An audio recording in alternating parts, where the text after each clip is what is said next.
On today's episode of Let's Talk FGO, 24 million Melu downloads, and also a prelude to Grand Archer. I was gonna make an old school Gar joke there, but I feel like the fandom is so far past that. Maybe I'll explain that one to you later in the comments. Anyway, hey, hi. I'm one of your hosts, Red Lobster, aka Omega. With me, as always, at Dogfort, Lucky. I hope everyone's enjoying Fate Grand Order, aka Prehistoric Memes. And while we here at Studio Mega like to bring you the latest in FGO-related news and memes, we will be talking about current and future events for both the JP and EAM versions of the game. So anyone not wanting spoilers should never underestimate the power of small dogs to annoy you. Yeah, I'm looking at you. Are you rubbing your butt on my pillow? Oh my... Hang on. What are you doing? We need disciplinary action in Dogfort. This is all staying in, by the way. Oh, why are you such a shit? Don't kiss me. Don't kiss me. Why are you looking so adorable? Fuck off! Get out of here! Be gone from my sight, knave. Trouble me not again. Buster, remove this interloper from my room. Guards! Oh, God.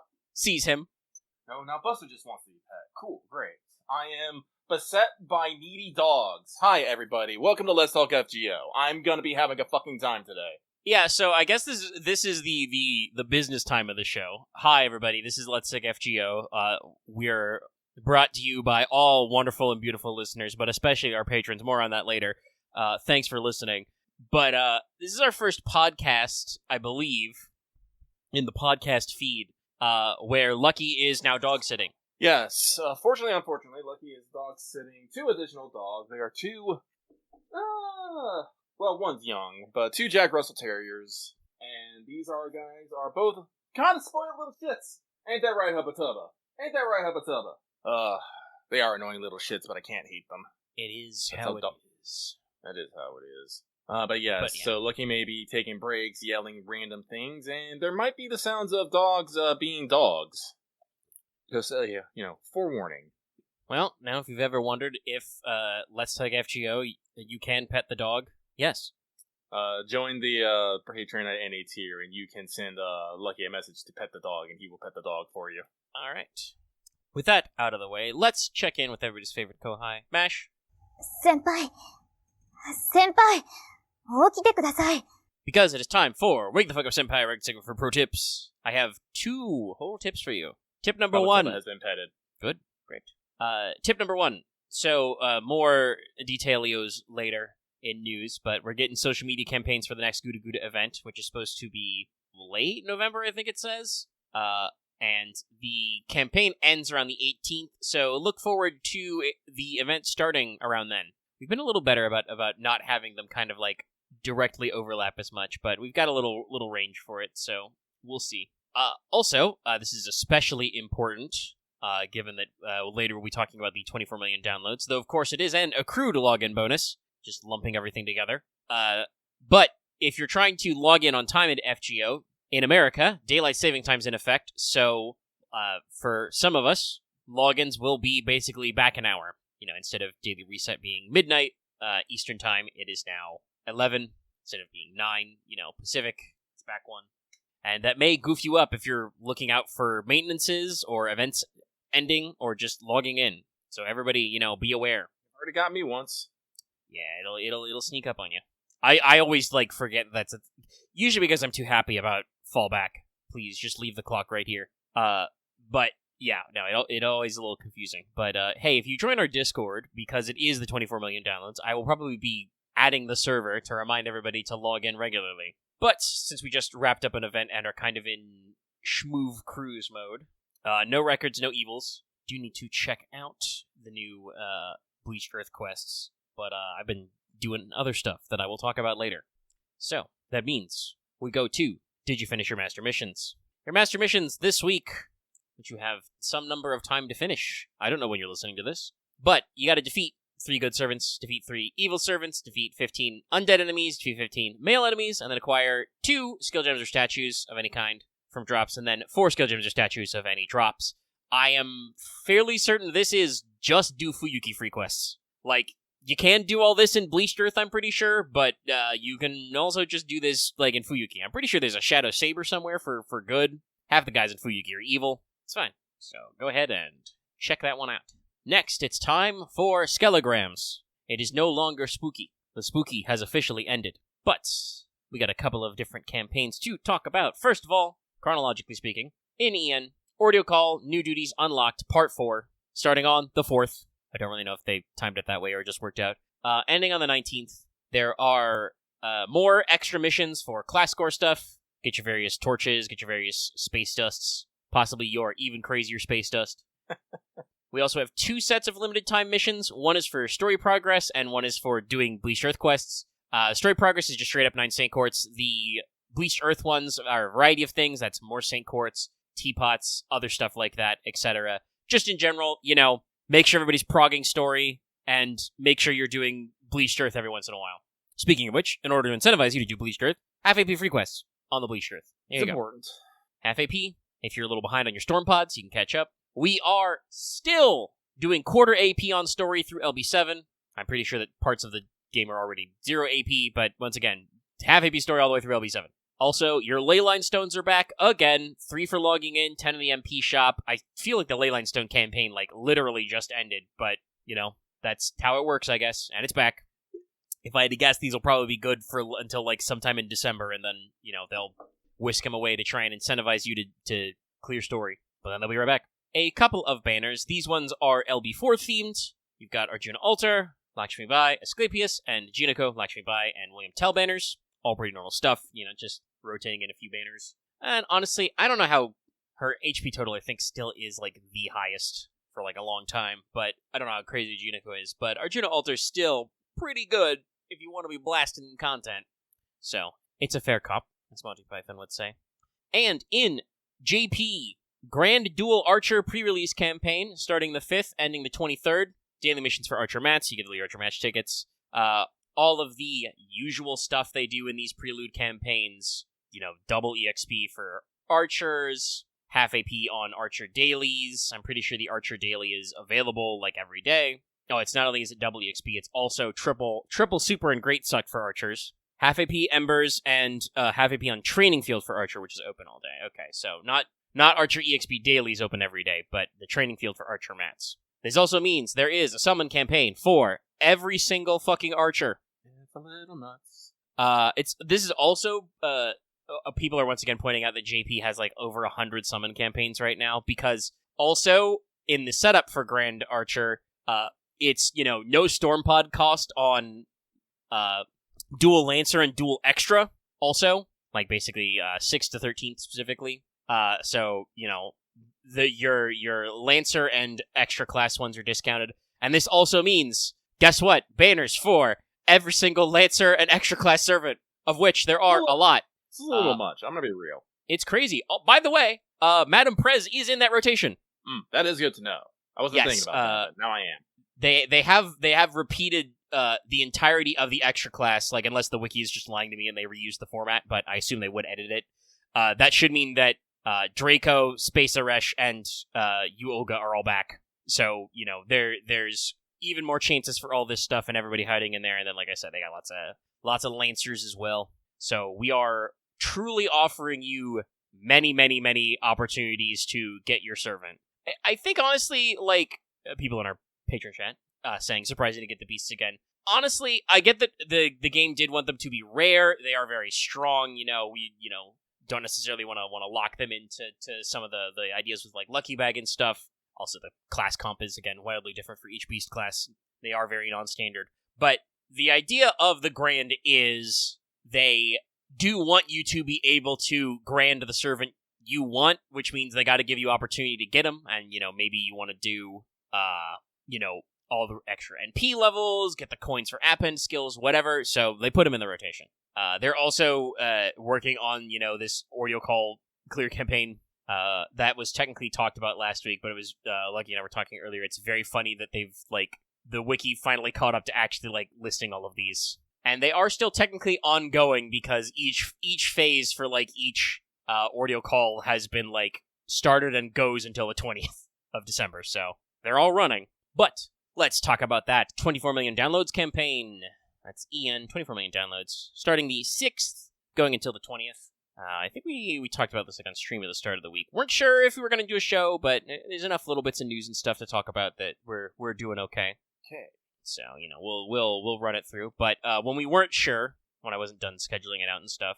I did shoot a short, which is basically brought back News Desk. It's been about 1 million years. Some of you did notice this in the comments. And, it's the OMG, a hit tweet. The short's doing very well, if you've seen it. If you saw it and then you listened to the podcast, hey, cool, thanks, hi, how you doing? Come, stay a while. So, but that was the very shortened version of the explanation to fit under 60 seconds, because I think YouTube says you can have shorts be longer, but I don't know how much longer, so, there's an accrued login bonus for up to 30 Saint Quartz at the end. And yes, we're just in the zone of 30 Saint Quartz, chat. We're giving them to you. Other, key rewards include 10 million QP, there's a crystallized lore in there, one single rare prism. We could probably do more rare prisms, but there's also Apple's EXPs, foes, mana prisms, etc. Basically, if I'm understanding what we're doing, is Lysenko has cottoned on to how the West, I feel like our login habits are maybe a little different than JP. And also our cellular wireless infrastructure in countries that aren't Japan is a little more iffy. And just they've combined the special total and streak login bonuses into one big login bonus. Yeah, I'm not gonna say no. No, I think it works. People in the Patriot Chat being like, I saw the News Desk pick. It felt like it's been 80 years meme. It have been a while, especially since I actually tried a shorts version of News Desk. But like I said, I wasn't sure exactly what we were doing in the week, so I was like, fuck it, we ball. It took me like an hour. So we'll see if any other news happens in the middle of a week about running out some more of those to test. Given both myself and Lucky's abilities to talk at length about things, I feel like we're not ideal for the shorts format. It's hard to compress us down into 2 minutes, But like I said, we'll see. And the login bonus is pretty good. Go ahead. Oh no, I was just thinking about it. I think we're somewhat funny, but never enough that I think we have to. Well, no, I take that back. Every time that we are funny for something about a short, no one's recording. It is the problem every time. Probably a little funnier when we're a little loosey-gooseier outside of the recording environment. I don't think either of us put on much of a camera face, I guess, for lack of a better word. But when you're streaming or recording, you do I think everybody heightens themselves at least a little bit. So, there's a little bit of extra effort put into it, and we probably are more funny when we're relaxed. Honestly, probably the closest we get is just some random streams every now and then, but also YouTube's trust me, chat, I've looked at it. YouTube's backend for clipping yourself and turning it into shorts is they try to tell me it's easy. They keep sending me little emails and alerts about it, but it's I look at it and it's this is not as simple as you made it sound.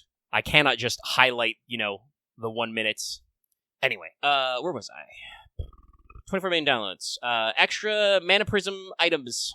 DaVinci Shop, extra inventory. So 5 extra tickets, shitload of extra EXPs. Extra code unlockers if you still need to unlock codes for your command codes. They're also increasing the Rare Prism Shop inventory. Extra friend points, code removers, 4-star foes, beast prints, faux pas. Previous Mana Prism CE, Beyond, or To the Beyond, Bereft of Snowy Blossom, has been added to the RP shop, so you spend 1 RP, you unlock it again. And, speaking of craft distances, we're doing basically a new feature, quote-unquote, a new old feature. DaVinci Shop is now going to feature a section called Remember Essence, and what this does is basically this is a dedicated section in DaVinci Shop for old event CEs. Previously, those were listed in the MP/RP shop. Now we're moving all that stuff to Remember Essence. I mean, there's a lot of them now. Yeah. And they're adding 7 more? 7 more. Because, hey, by the way, they're adding 7 more to Remember Essence. You can now get copies of Holy Knight Supper, Classic 3 Heroes, Wandering Tales of Shana O, His Rightful Place, Maiden Leading Chaldea, Threefold Barrier, I think that was a gacha CE, and Star of Artoria. I had to make sure the Thought Police weren't looking. That's from Saber Wars #1. So, yeah, all of those are going to be added to DaVinci's Remember Essence shop. You get a maximum of 5 copies. They are 1,000 mana prisms a pop, so you can acquire cool old ones. Well, no, I know it was for the K&K event. I'm just I thought that was because I have an odd number of copies of it. I thought that was a gacha CE in K&K. And it might be. I don't know. I don't know what the rules are. But, we're showing off a variety of them, and there's a bunch already in the shop. We're also doing a little addition to your daily missions. If you complete all your daily missions, which is just do quests, you get an extra faux pas every day for 2 weeks. I feel like this should just be standard. I'm gonna be real, y'all. Yeah, No, they probably should have done it that way. The faux pas thing is like, I get they were going for trying to slow roll it a little because there were some people who were freaks and were like, the moment gold foes were unlocked, were maxing that shit out. So like, I get that they want to kind of like slow roll it a little, but I think faux pas were the point where it was a step too far and it's too slow. We also have half AP Ember Gathering. Also, they're all quests are unlocked all days, and this does go until the 20th. So enjoy it. If you've got any leveling you need to do, do it. Do it. We also have double ×2, I should say, super and great success chance. And, of course, who's your banner servant? It's 5-star Melusine, and Bargus is also on the banner. And there's a couple of extra CEs in there. In fact, they're going to be brand new permanent CEs. We're replacing some of the 4-stars we hate. Thank God. It's what? Gentle Affection, Art of Death, and I forget what the Kozuki one is. What's up, Snake? Yeah, Art of the Snake. All 3 of those, gone. Cooked. We're replacing them. And they're also rerunning the Holy Heart Melusine Craft-Effins from Christmas last year? 2 years ago? I think it was last year, technically. Also, something they've been doing for a while, but to remind you about this feature, because it is relatively new in the game's 8-year runtime in English. If you want to do Ember Gathering, Melu will be available as support. She'll just be, permanently there for you to use. So, huzzah.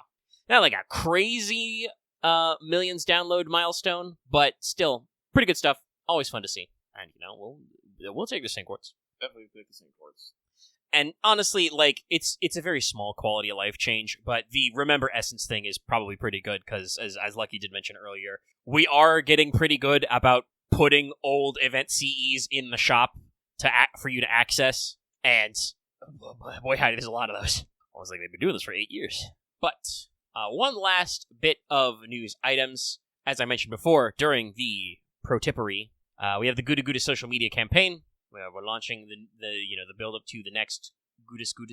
Let me find a tweet. Yep, we're calling it Super Goryokaku, which is just very literal. Does have the subtitle. They didn't say it in the tweet because they didn't want to waste the characters, I think, but it's full speed ahead, Kawanakajima 24 hours, deadlier than M51, because there's some initiality and stuff references in here. But we got a social media campaign, ends the 18th. If we complete it, we get 6 St. Quartzes. So, slightly in there. Good to know where we're at as far as upcoming events are. So that'll probably be the pregame next week, just in case they do go ahead and start it right away on the 18th. That will be a Tuesday, though, so probably not, but unknown. And that is the end of the news. So with that, it is time to get into this week's Let's Talk FGO mailbag, the segment where we read what you have to say and comment accordingly. This week, we got... Well, nice refresh here. Six lovely comments, and we'll get through them all starting right now. Is that a robot chicken? Yes, there are robot chickens in this game. Alright. So, with that, we start from the top. And at the top is Monster Grill Aficionado, who says, Dear Lucky and Omega, no question this week, just sending good vibes and wishing you well. Keep up the great work. P.S. Don't forget your PvP ladder. Yes, as we are about a month away, this becomes more and more important. I just wish that the servers wasn't being sundered so I could play for a reasonable amount of time. Thank you. It would be nice. I saw some people complaining online about, like, oh, why can't Square afford better security? That's not how DDoS attacks work, guys. You can't out-security a DDoS attack. I'm trying to think of a good analogy, but... I mean, I think that probably the best analogy would be, like, it's like building a flood wall. Like, you can build so much retention, but if there's more water than your wall can stop, there's more water. That just kind of is how it is. If there's more traffic than the servers can handle, they will get DDoSed, and it's entirely possible that, people aren't even DDoSing Square itself. They're, attacking their ISP and hosting services. But yes, we will try to continue on the 14s. But nothing more there, so we move on. The next one comes from A Dog in the Hand is Worth 2 in the Bush. Wait, that's not how the saying goes. But they say, Howdy, Lucky and Omega. Hope other than Lucky's dog sitting adventure, that your week is going well. I don't know if I want to call this adventure, as we're not going anywhere. Let's call it a trial, an ordeal. Question, what are some of your favorite music tracks in Final Fantasy XIV? Oh, Lord.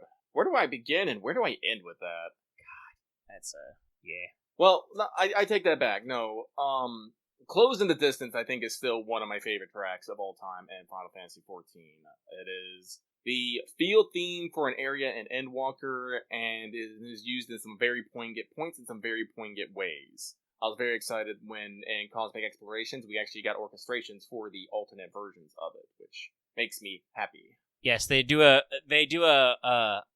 saying cute or funny is a little tongue in cheek, but they do a little thing with the arrangement and instrumentation, I guess is the best way to put it. They do some cool build stuff.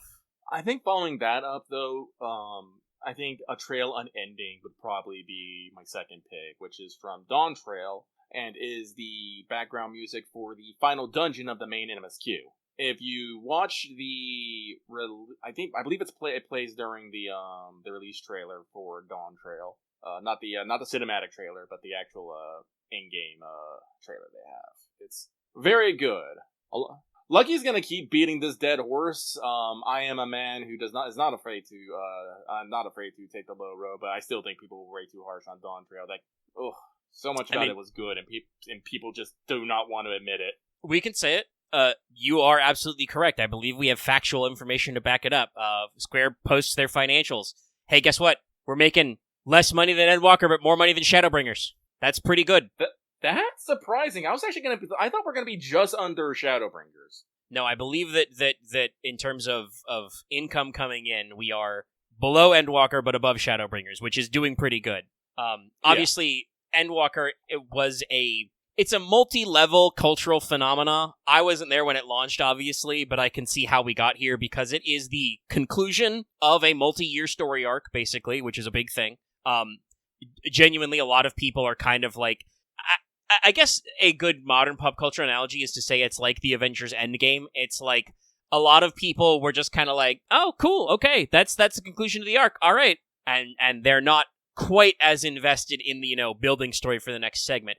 But also, Endwalker came out during the COVID boom when every single hobby in the universe got super big because everybody suddenly had a shitload of free time. And two, that was when WoW released a dog shit expansion everybody hated. So, when it turns out that Final Fantasy is releasing a really rad X-Pack that generally is pretty well liked, some people are a little more quibbling about the patch content, and even I agree that, like, the patch content for Endwalker does feel a little out of left field. It's almost like they wrapped up a lot of stuff in the 0.0 version of the game, and so had to come up with some new stuff to fill some time. But, generally thought of very highly. So, we're probably never going to hit Endwalker numbers again, barring some other kind of, like, crazy circumstance like that. But, no, 14's doing pretty good, and people really are too harsh on Dawn Trail. I think you and I both had our legitimate criticisms, which is that, I guess the best way for me to put it is, I feel like the expansions are a little too formulaic now. So, we're kind of locked into, there must be X number of dungeons and trials at these quest levels, and involves this many zones, which means that they can't really do anything, like, surprising with, like, the number of zones and pacing and stuff, which means that they may have pushed out some areas and some character concepts for stuff a little early in DT, but they brought it back with the patches. But as always, I think one thing that no one quibbled about Dawn Trail was the music. The music is pretty damn good. I think in our house, I think we still have my choice Dawn Trail tracks playlist going. Yeah, I'm pretty sure. I was in the house earlier today. I did actually do my PvP ladder. Pretty sure we have both versions of the final boss theme. And I'm pretty sure we have Shine. I know for a fact we still have Be My Honey. It's such an earworm.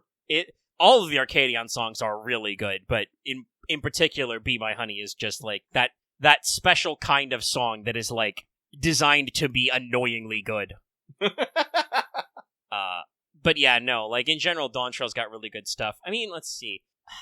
There's a lot of really good music in Final Fantasy XIV. Like, I do like to rep for the classics. I think they did something really interesting with Answers, for instance, like making that kind of like a multi-arc theme song is very strong. But obviously, like, just there's so many really good recurring leitmotifs. Shadowbringers has crazy good music in it. That's right. I don't know what I removed, but I put the Promise of Tomorrow in there, and that's a really good one. And of course, there's also some real good stuff in In Endwalker, as Lucky said, close in the distance. Some of the most memorable, though, are definitely... Oh, I did remove Be My Honey. Oh, okay. Oh, we did it already? It must have been recently, because I'm pretty sure I've heard it in the rotation not too long ago. I mean, 14 does a thing that's pretty respectable for any kind of, like, mass media music project. Most expansion packs have a recurring series of leitmotifs, which is usually embodied in the title track song, which is shown in the big cinematic trailers. And then that usually comes back in the form of, major boss themes, major character themes, major field themes. To talk about how good Dawntrail's music is, we've still got Blade's Exaltation in there, which is that's just the generic fight a mob theme in Dawntrail. It's that good, chat. Oh, it is that good. Now, Soken and his team does good work. And have been doing good work for a long time. Like, I still think about some of those classic Primals themes are still super iconic. Like, some of them, I will admit, are a little generic. Ifrit's theme, it's just spooky choir music with some heavy metal guitars. There's not even any lyrics. That's okay. Ifrit's a starter. He knows what he did. But, like, later stuff, they get a little crazier. I don't know. I think Smile is great, personally. That's why it's on the list. Sorry, that was the sound of Lucky setting off a thermonuclear enemy and being flung off a cliff into the ocean. More on Far Far West here in a little bit. Nuclear bombs? You want them? We've got them. So, with that, though, let's move on. Next comes the 100-Hour Man, who says, Dear Lucky and Omega, hope you're having a fantastic week. No question this week. Just a reminder that you are both awesome. Keep on being awesome. I don't know if it's just me, but the fact that he said he had weak in one line, then weak again in the second line, and then awesome in the second line, and then awesome in the third line, it just gets me. I don't know why. It feels weird to me. When I was saying that off my tongue, I was just a little like... Bleh. I mean, that's the kind of thing where you'd lose like 5 points on your assignment in English class, but yeah, people do talk like that. It's true. But thank you. We will attempt to do so. No promises, no contracts, and definitely no verbal agreements.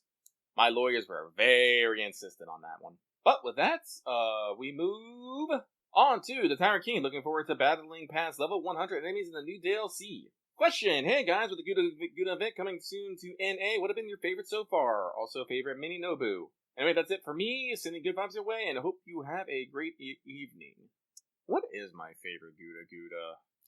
My favorite Mini Nobu has to be probably either the robot ones or the UFO ones. I think my favorite ones are the T-Nobus, because they're just so... They're Mini Nobus. Suicide bombing is very funny, yes. God. Shout out to the times where there were Nobus pretending to be Fate Stay Night servants also. And shout out to the time when the VAs would actually do Nobu noises as them. I'm just thinking of fucking... just water going, Nobu, Nobu, Nobu, Nobu, Nobu, Nobu, Nobu, Nobu. And it's just like... It's just Unlimited Blade Works, but we've replaced every single word with Nobu. That's very great. It's very great. I'm trying to think back, like, throughout the stories. And frankly, I'm not sure. I think the Ryoma Detective Agency ones have been pretty good. Yeah, no, the Imperial... Oh, God, what was that one called? The very first one was I think, just Imperial Holy Grail War. I think so. Oh, excuse me. I think was the second one like the Shin Imperial Holy Grail War or something? Because it was like, we rebuilt the city. No, but Chaldea Heavy Industries, I think, probably had like some of the best writing. I think either that or either the second Ryoma one or the follow-up one with Chaldea Heavy Industries was White Day. I keep forgetting about that. Yes, Chaldea Heavy Industries was we did a White Day sequel to a Gouda Gouda. Yes, no, but no, the Takasugi Gouda Gouda I think is probably the best written one so far. The one with Sen no Riku is very good, but I feel like it was lacking some meat in particular areas. That one was...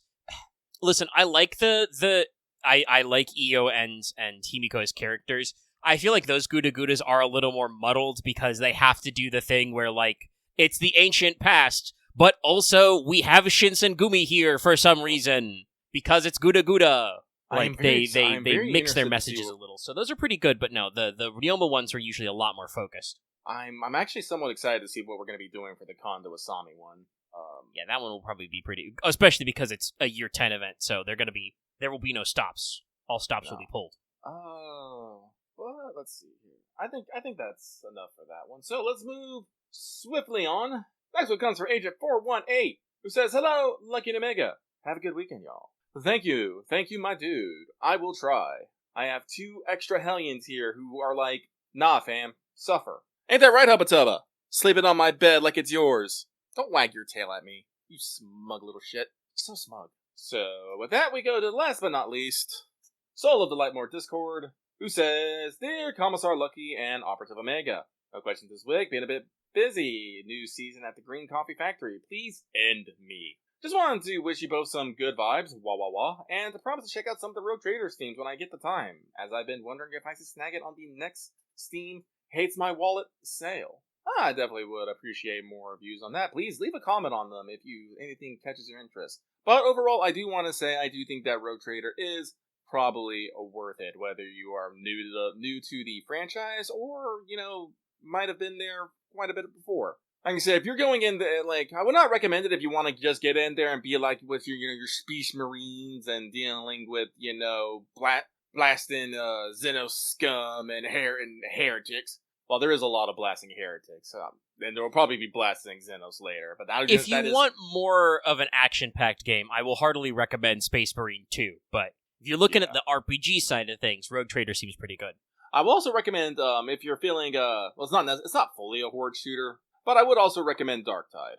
Darktide is also very fun. Yes. But no, right now I do think that is a good trifecta of modern Warhammer 40k games. And they have talked about, it's Dawn of War 4, right? They're coming out with? If you want to do old school gaming, they did a remastered edition of Dawn of War with all the fucking expansions bundled together. Some of the bugs are fixed, and it's widescreen. And they're making Dawn of War 4, if you like RTS. Also, Owlcat did announce they are working on a spiritual successor to Rogue Trader, I guess we should say. They're making Dark Heresy. I think that's from what I understand of 40k, that's your big 3 sections. You have your Space Marines, you have your Inquisitors, and you have your Rogue Traders. Everything usually falls into one of those 3 lines, and there's usually a good amount of overlap, but hell no, just thinking about the fucking the 3 games we talked about, we have Space Marine 2, which is Space Marines, the fucking Rogue Trader, which is Rogue Trader, and Darktide is is literally a Dark Heresy game. Yeah. You are inquisitorial acolytes. Yeah.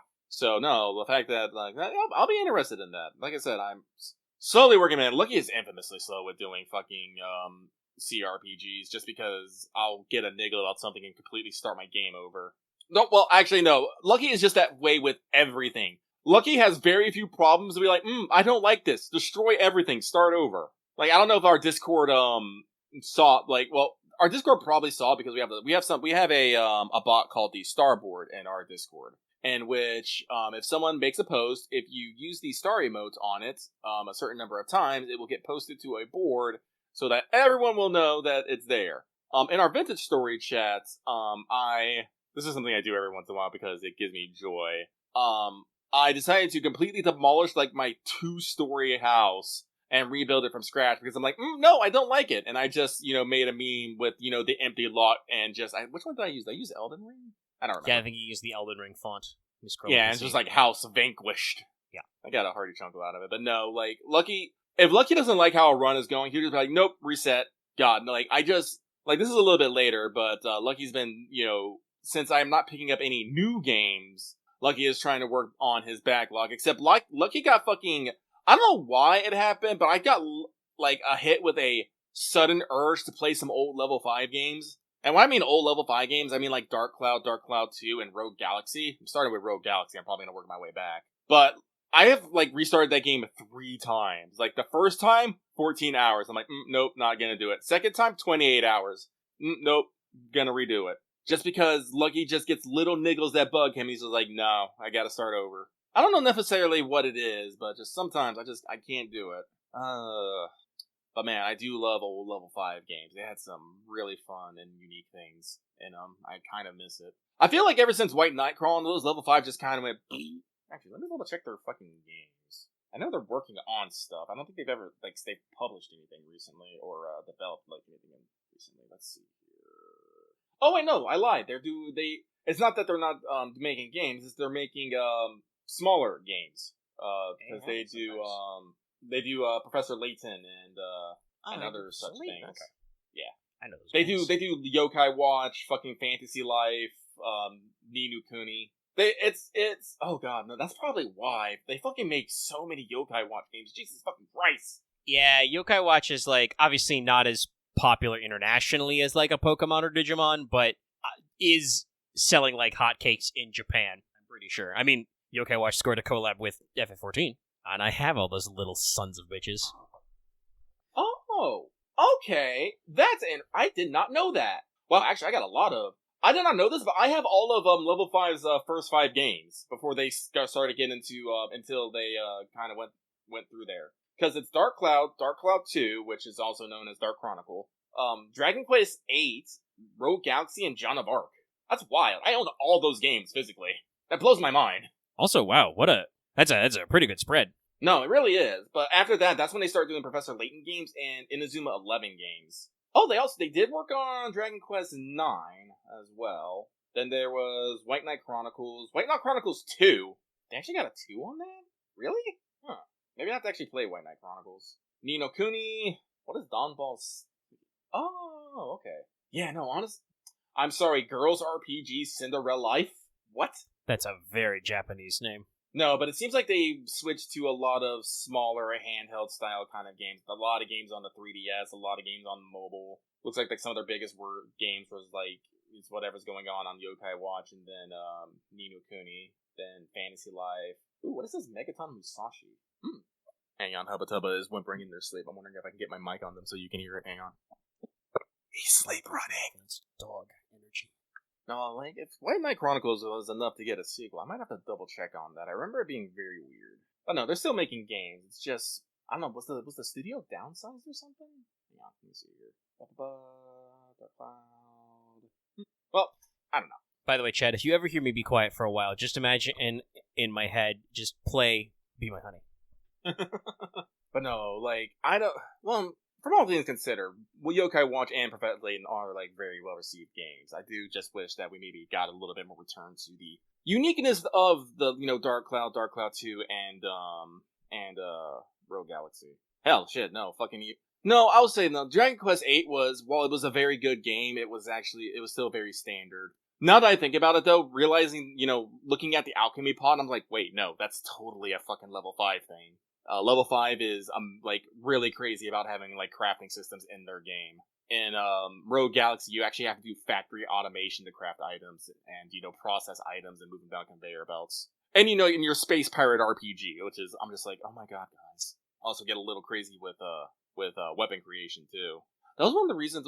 Honestly, I think about it. I don't know if it's it probably wasn't Dark Cloud and Dark Cloud 2 specifically, but I think it was one of those games for me that was fairly formulaic for me. Actually, now that I think about it, I still got my list of 10 games to get to know me. I might have to remove one and put Dark Cloud on there, because Dark Cloud 2, Dark Cloud on the PS2 was an amazing game that really did dungeon crawling and stuff differently. In Dark Cloud 1, you actually had to manage your food and water. You only had limited inventory supplies. You can level up your weapons to upgrade them into new weapons, or they upgrade their stats. So you can start with just the baseboard sword and just slowly upgrade it over time and time again. A lot of those mechanics I think really stuck with me. I think ever since that, Lucky's always hate the the buy a sword, sell a sword, buy a new sword, sell your old sword. I've always hated that personally. When Dark Cloud did a mechanic of no, you can take your old sword, turn it into something, and use that to upgrade your new sword. So you're taking the spirits of all your swords with you as you go on. You're not just tossing it away. Honestly, FF16 was really good about that. There were a couple of swords you bought early, but the end game was just blacksmith man, I found weird new rocks. Turn this into new sword. And you could buy back old swords if you wanted them, but mostly you upgraded your previous sword into a new sword. No, and that was just one of those things I think Dark Cloud really cemented for me. Dark Cloud had an interesting mechanic. Basically, every dungeon had a field area, and you would go into the dungeon, open like something called, I think it was called a geostone, which would give you town items. You take those town items, put them across the map, and they give you access to storages. That's how you got your weapon shops and your item shops and stuff like that. But if you did it properly, because every like house and stuff would have a list of requirements that the resident would want to for their optimal thing, you get bonuses, and if you did it 100%, you get a really cool thing at the end. And that was always like really cool to me. Like I can still like kind of remember the layout to the first one in Dark Cloud, with the river and the windmills and where you put the fishing pond and all that stuff. Also, something that I realized, but like I probably said this before, but like we always make jokes about the robot, the robot Steve. I know we talk about that with the turret from Ignis's Aliens Fireteam Elite game. But yep. I know I've mentioned this before. I'm gonna mention it again just because I am in the talk zone. And boy, howdy, we don't got a long show to get. We don't got a long show so far. We need faffening.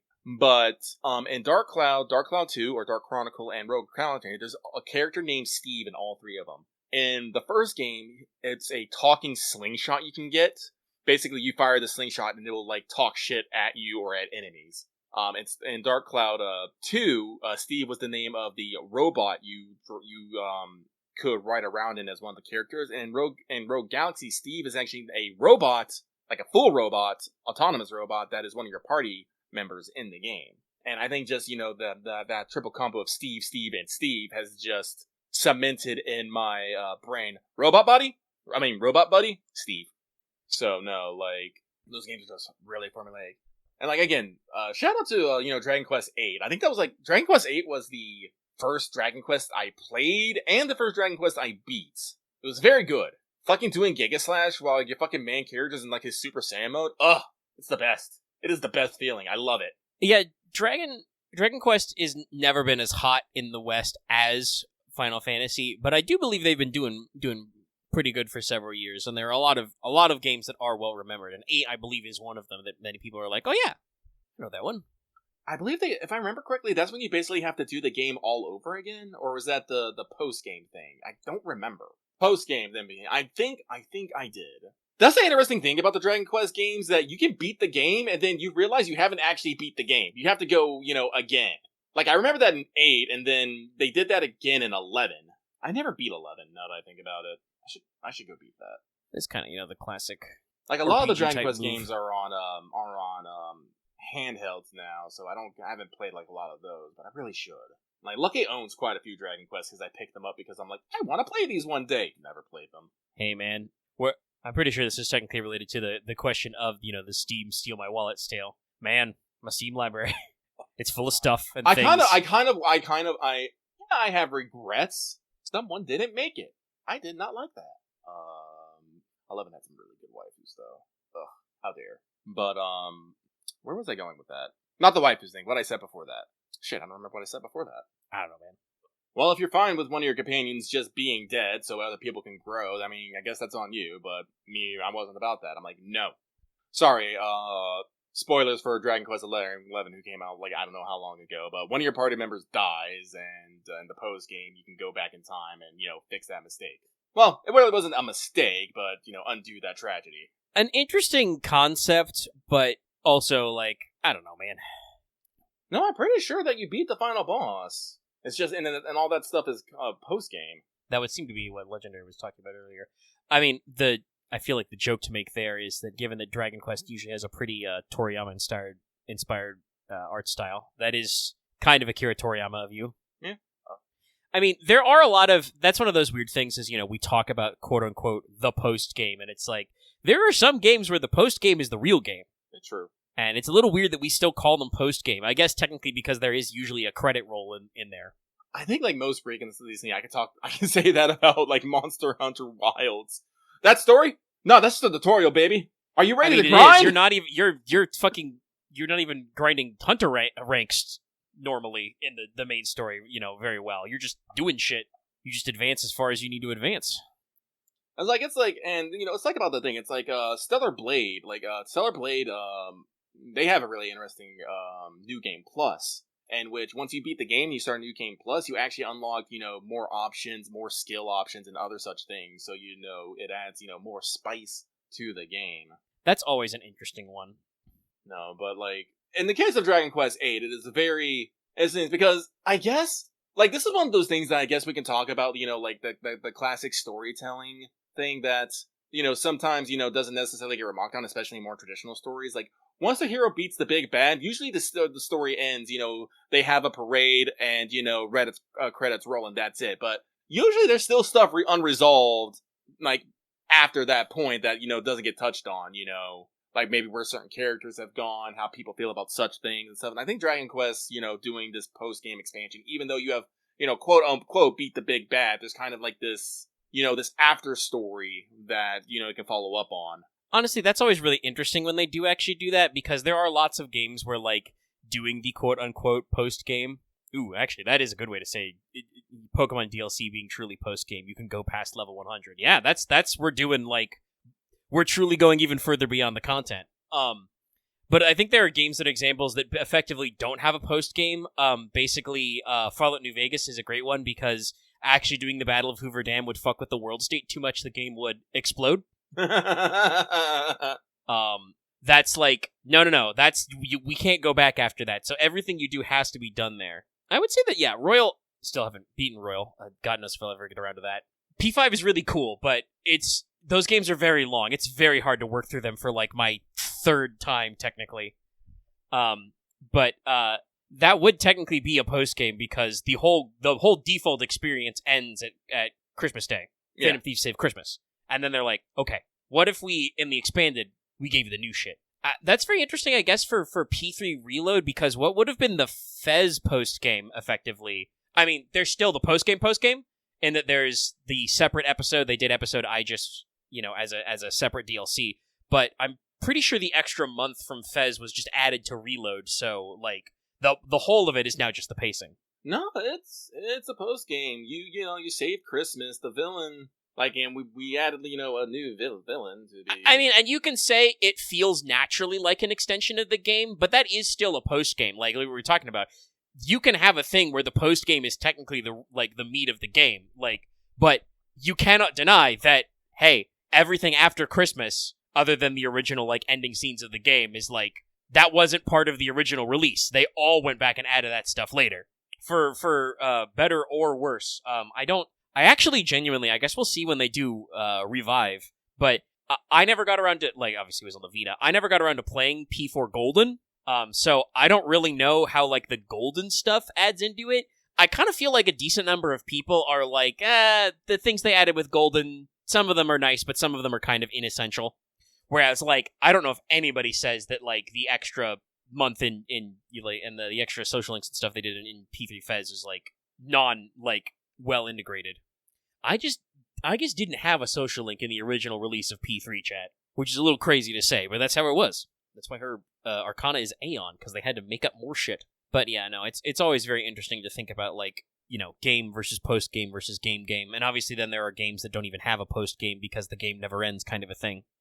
Like I said, if you roll credits, that is usually considered an ending. If you get a screen that says game over, that's also, the end. Yeah, no, I think no matter what, if you roll credits, that's the game ends. That's where the ending of the game is. There are some games I think that are more subversive than others, where, a credits roll can be, to fuck with you. I mean, I was just thinking Death Stranding right there. Yeah. No, they work with that one. Also, honestly, that is part of, Yoko Taro's whole thing. I'm pretty sure several of the fake endings in Nier, Automata, speedrun the credits. They play them at, fast forward. Oh, yeah. I mean, but you see, there's, because there's literally 26 endings. Yeah, there I are... the fish ending, which is the funniest one to me. Yeah, I got the fish ending. I was like, this is a bad idea. I'm gonna eat the fish. Ending F for fish. Speedrun credits. That's... It is, one of those things where it's in there. But no, there are different games where post-game can be kind of content. I mean, technically, you want to talk about old school post-game questions, and I feel like the Pokemon companies had a question of living up to this for years. But technically, going back to Kanto in Gold and Silver, that's post-game. They unlock that as an extra step after you clear the Elite Four. They're like, hey, we put the whole other first game in the back half of this game, by the way, if you want to do that again. But if you don't have to. You beat the Elite Four. You did the thing that you're supposed to do. It's just one of those, like, funny little things where, you know, you do that. Usually Pokemon games do have a post-game where there is extra content after clearing the Elite Four, but usually that is, like, part of the process. And then there are funnier games where, like, Scarlet and Violet is weird because, like, is different, I should say. It's not that weird, actually. I think Scarlet Violet's plot structure is very good. But it has kind of the semi-open world, like, 3 lines, no waiting kind of a thing. So when you do all 3 subplots, then you unlock the super subplot, and you do the final zone. By the way, I am still engaged in this conversation, but also while they're talking about Dragon Quest XI, I am farming JP in Final Fantasy Tactics right now. I defrauded a goblin for 96 gil. Why'd you do that to the goblin? What did he do to you? Well, he's trying to punch me. Well, you're gonna punch him. Why do you have to ruin Never mind. Why do I have to resort to violence? Ruin his day? Because the skill to convince him to join my side has a terrible hit rate. It's always like a 17%, man. It's I don't know if that's one of the messages Final Fantasy Tactics is trying to send me, but it is much easier for the orator to convince people to give you the money in their pockets than for them to turn traitor and join your side. Truly, we're saying things. God, I need to grind up orator levels. Get back in there, bud. But no, I'm sorry. We got on this I was talking about level 5 and then Dragon Quest and stuff. But no, level 5 did a lot of really good games. Like, their first 5 games, I think all were hits in ways. I do know that Professor Layton is a popular puzzle game series. I do not know of its popularity overall. I think it's like, I wouldn't say a household name, because I think it's been a little while since because they announced a new game a while ago, but Aegis hasn't come out, right? I think that's what it was called. They announced it a while ago, but I don't actually remember if it had come out, because I feel like I would have heard about it. But it is a fairly popular series. Like, overall, I think, you know, many gamers have heard of the Professor Layton. It's big enough to get a crossover with Ace Attorney. Sorry, my brain just went to, like, I wonder if there's any other crossovers that we could arrange with Capcom. Professor Layton and Monster Hunter? That'd be very, very silly. Well, Monster Hunter World had a lot of crossovers. I remember they had, you know, Mega Man crossovers, Devil May Cry crossovers. I mean, Wilds has had a couple. Obviously, we got the 14 one, but they also did a Street Fighter crossover. Yeah. But is that it for our Malus Bagus? That is it for our Malus Bagus. Alrighty. Well, let's take a little intermission and then come back with the Free Talk Zone. Free talk! Alright, I'm resuming this recording. There's nothing wrong with, like, monogamy, but there's also nothing wrong with polygamy either. Anyway, what's up? Well, before we get to what's up, we have a little of what I normally call as the Free Talk, because Free Talk. It's time for Fanservice Friday. Oh! Now you may be asking, the fact that you never put this in the notes throws me off. Well, I did actually put it in Free Talk today. I didn't expand on it, because I don't write the notes for it in this, but it does say under Free Talk, Fanservice Friday. Yeah, that means nothing. I mean, it's true. It's not highlighted. But yes, it is down there today. And some of you may be asking, does that mean it's late? Not technically, because I already posted the new polls, and I said that I'm doing things a little different. If you don't know, we have 2 Patreon polls, basically every month, accounting for special circumstances sometimes. One is for a segment on this podcast, Fanservice Friday, where I pitch you some ideas for fan servants, which you may have heard of or may not have. And generally, it's a fun time that our patrons get to pitch in on picking, you know, historical or mythological figures they might want to hear a little bit more about. Get some idea crafting out there. The other is for Fail Portrayal, the regular Yu-Gi-Oh! Stream. Both of those are up. And basically, I sent them both these polls. Normally, they run for like 2-ish weeks. But I want to make sure the patrons feel incentivized and rewardified. So I've set the polls to run for basically most of the month. I think I cut it off on like whatever the last weekend day is before the month is over. So, you know, you've got a broader range of time where your vote is valid, and then I'm just going to move to doing the entries on like the first week of the following month. I'm pretty sure that's how I used to do it like several years ago, but was concerned about making sure to actually remember to do the time every time. But I also feel like if I'm remembering to post the new poll every month, like if I'm doing that anyway, I can remember to be like, oh, it's time to schedule Fanservice Friday. So, I had a poll for a spookening of several spooky options. The patrons, of course, support us on Patreon, the $5 or higher tiers, picked the spookiest one, which was... Sorry, I had a deep urge to sing Queen, but then I'm like, I'm not Freddie Mercury, I can't do that. Anyway, it's Invisible Man, the H.G. Wells classic. So, if you don't know, to do a little background work, the plot of H.G. Wells' Invisible Man is pretty straightforward. It's very straightforward. It was I read an abridged version as a child, but yeah, it makes sense. It's very easy to abridge. It was one of those stories that was originally serialized, though Wells published the collected novel version same year, so it didn't even take him that long to serialize it. Also, fun fact: story. we call H.G. Wells, one of the fathers of modern science fiction. Wells titled his works usually scientific romances. Back in the late 1800s, romance just meant that it was meant to be more emotional and fantastical. It was not meant to be a realistic story. Now, obviously, we use romance specifically to refer to romantic in the sense of romantic affection. Well, some people do. I still use it in that fantastical sense. Talk about a man's romance. Oh yeah. I use that parlance. That is still Like a the man's valid fantasy. language. Lots of people don't remember to do it that way. But if you're talking about literary genres, use of romance has sadly fallen by the wayside, which is a shame because I do like some classical old school quote unquote romance genres, like planetary romance. I think planetary romance is probably the one I know the best. Invisible Man was specifically billed in the serials as a quote unquote grotesque romance. So it is a little bit of a baby horror theme. So if you don't know, again, the plot's super simple. There's a guy in the original short story, his name is, or the original novel, I should say, his name is Jack Griffin, and several other variations on his first name going on there. Chat asking, Dr. Griffin. Not technically a doctor. In the original novel, he is a medical student. He is learning to practice medicine, but I don't believe he is a full doctor yet. But he is definitely a mad scientist type. Probably one of the other, again, everybody gives Victor Frankenstein all this cred, even though he's I don't really need to be nice to old Victor. He's way more in the emotional, Byron-esque phase, I guess we should say. I mean, I'm pretty sure, I do believe that Mary Shelley did base his character after fucking Lord Byron. They Probably. did know he was there at the contest where she wrote Frankenstein. Yes. So, no. So he's a very classic Byronic hero who just happens to do some evil science on the side. The great examples of true mad sciencery is Dr. Jekyll and, Jack Griffin, who, as part of just routine experiments of combining chemistry with optics, doses himself up with an experimental drug, also does something with a radiator to boil his blood that doesn't kill him. Don't ask questions. Wells told you it's not realistic, but he becomes invisible. Good news, he's completely invisible. Bad news, he doesn't know how to turn it off. And that's basically the plot of The Invisible Man. The classics you may remember from the Universal, Hammer horror type films, the classic Universal monster movies. In the novel, he's described as wrapping his head in bandages, wearing a long coat and gloves because his clothing is still visible. The original novel does something that there's no way they could have replicated with classic effects, but I do like the sound of.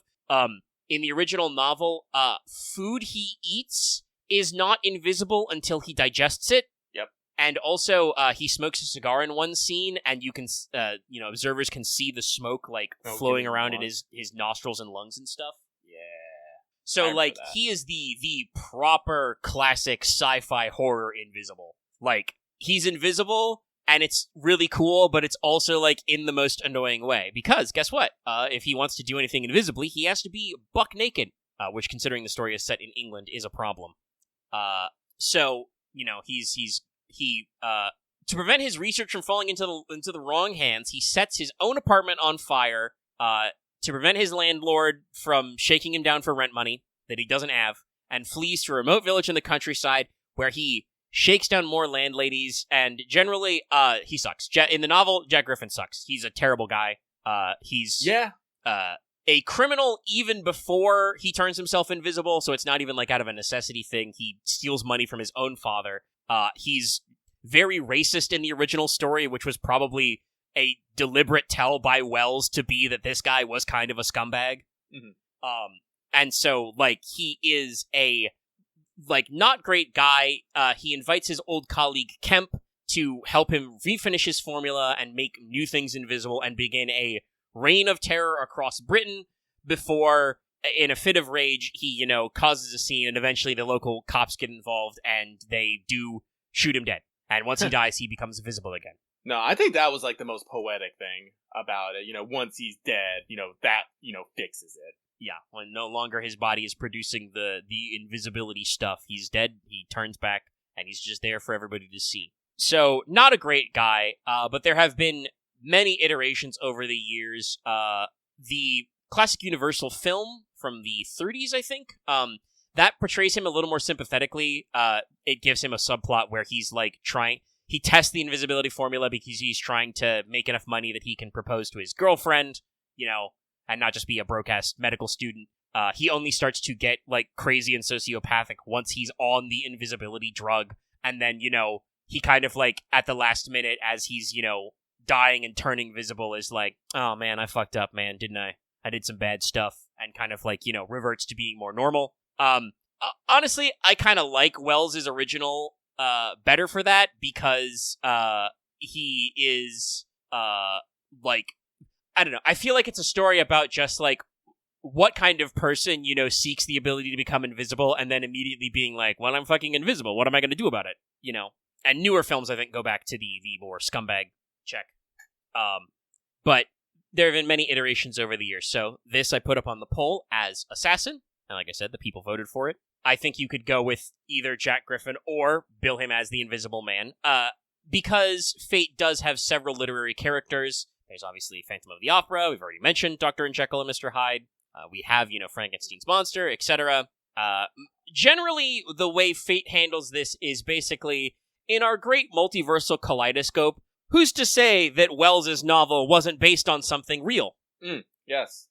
How can we, in a urban fantasy universe with vampires and werewolves and fairies and stuff, and also literal ancient aliens who are mecha, who's to say some guy couldn't, have created an invisibility formula? Certainly, I think, that's a classical myth thing, the, cap of Hades that makes you invisible. The ability to turn unseen is, like, very, very sought after in mythology. That's one of those things that people think about, sort of a thing. So there's many routes to come here. So calling him the Invisible Man is kind of like the embodiment of the idea of a guy.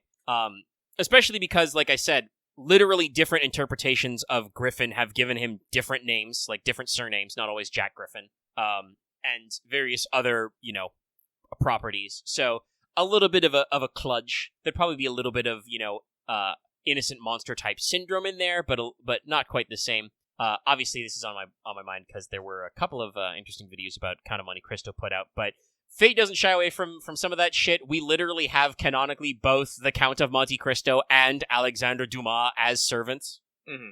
We have avoided having them be in the same property at the same time, but I'm pretty sure Dante's opinion on it is that basically he told a version of his story to Dumas, who, took with it and ran with it and applied a lot of extra stuff there. Also, fun fact, in real life, Alexandre Dumas was partially inspired by some real-life circumstances because Alexandre Dumas' father was a revolutionary French general, the highest-ranking black officer in the French army, but he wasn't as much of a Bonapartist, so he was captured and left to rot in a prison unjustly for several years. I wonder where the younger Dumas may have gotten his ideas. Yeah, great illustrated classics. Oh, I had a lot of those. Good cover. Kid. Like I Yeah, I said, they're remember reading all those abridged and made more for younger audiences, but you just get the main gist of what's going on. Yeah, and of course, this is a very famous scene both in the novel and the movie where he's taking off the bandages and they're like, God, he's a weirdo. Oh my god! But yes, so we're going with Assassino. Assassino. Alignment, neutral, evil. Makes sense. We've described him. He's not a great guy. He is an assassin. Most assassins fall into the evil category by default. There's a few that kind of are more anti-hero-y than there, but we originally had rules. Stat-wise, kind of interesting for an assassin. Strength still pretty low at D, but went with evening both endurance and agility in the middle at C, which is like, for a servant, average to above average speed, but was slow for most assassins, but higher endurance than normal. But that's because he's a very non-standard type of assassin. He is mostly here because he is invisible, though he does, at least in the novel, kill a couple of people while invisible, which is kind of like an assassination.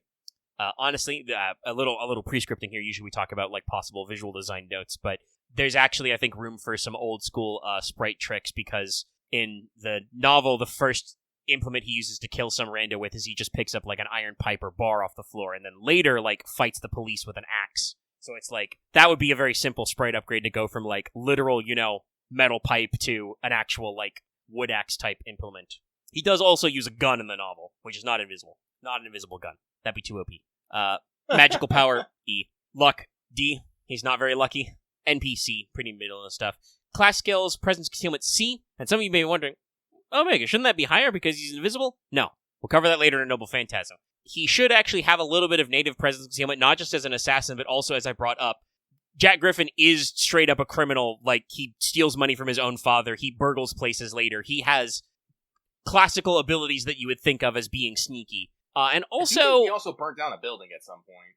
Yes, he commits arson on his own apartment, as I mentioned earlier. He, sets fire invisibly to his own place so his landlord can't steal his notes, despite the fact that his landlord probably wouldn't have been able to understand his notes about invisibility.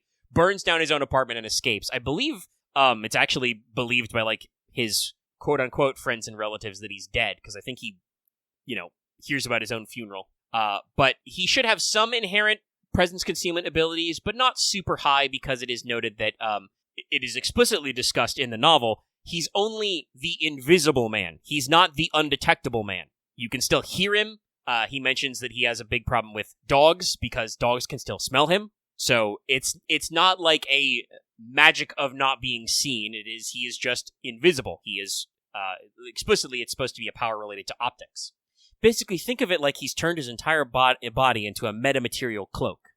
It's like Ghost in the Shell. Anyway, personal skills.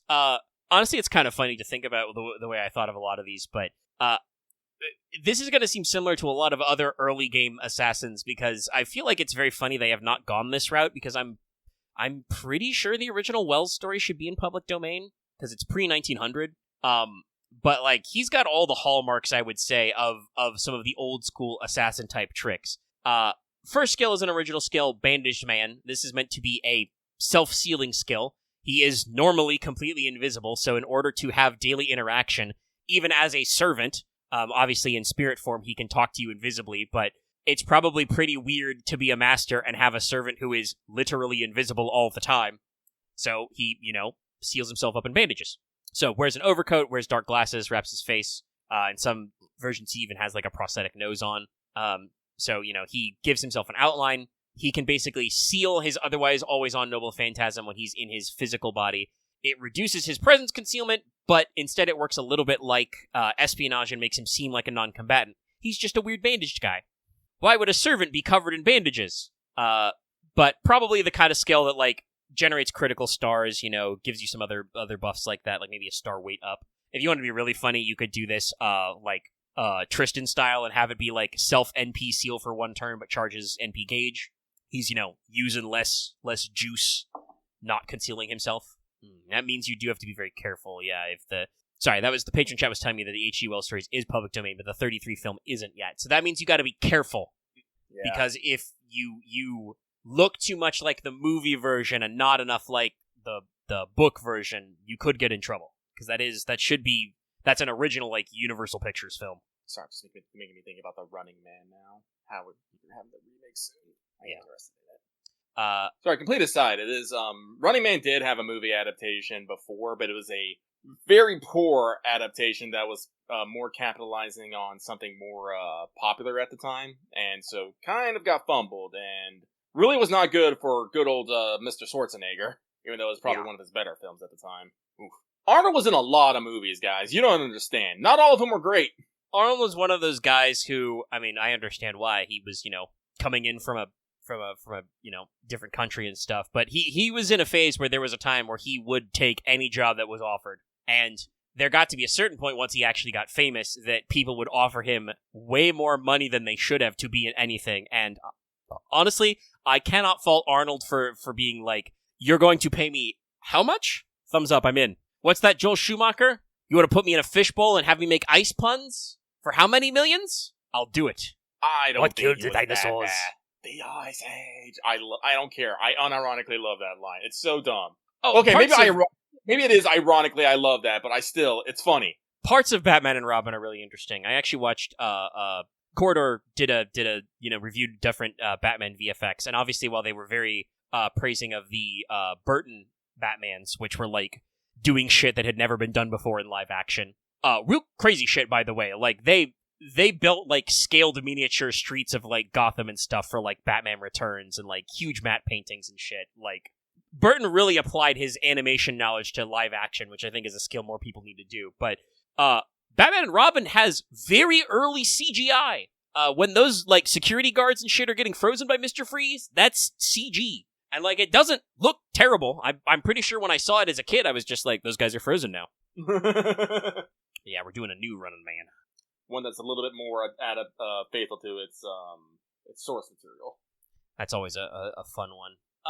Speaking of a little bit of the source material, did Tech-On, this is technically in personal skills, because that's how that actually works, but in FGO, this would be in class skills.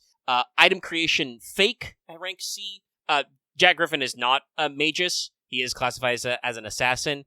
But what he's doing is probably related to Magecraft, and it is said that he could hypothetically replicate his formula to make things, including things which are non-living, invisible. He mentions clothing and weapons, which, by the way, means if you make invisible clothing for an invisible man, you're just invisible all the time.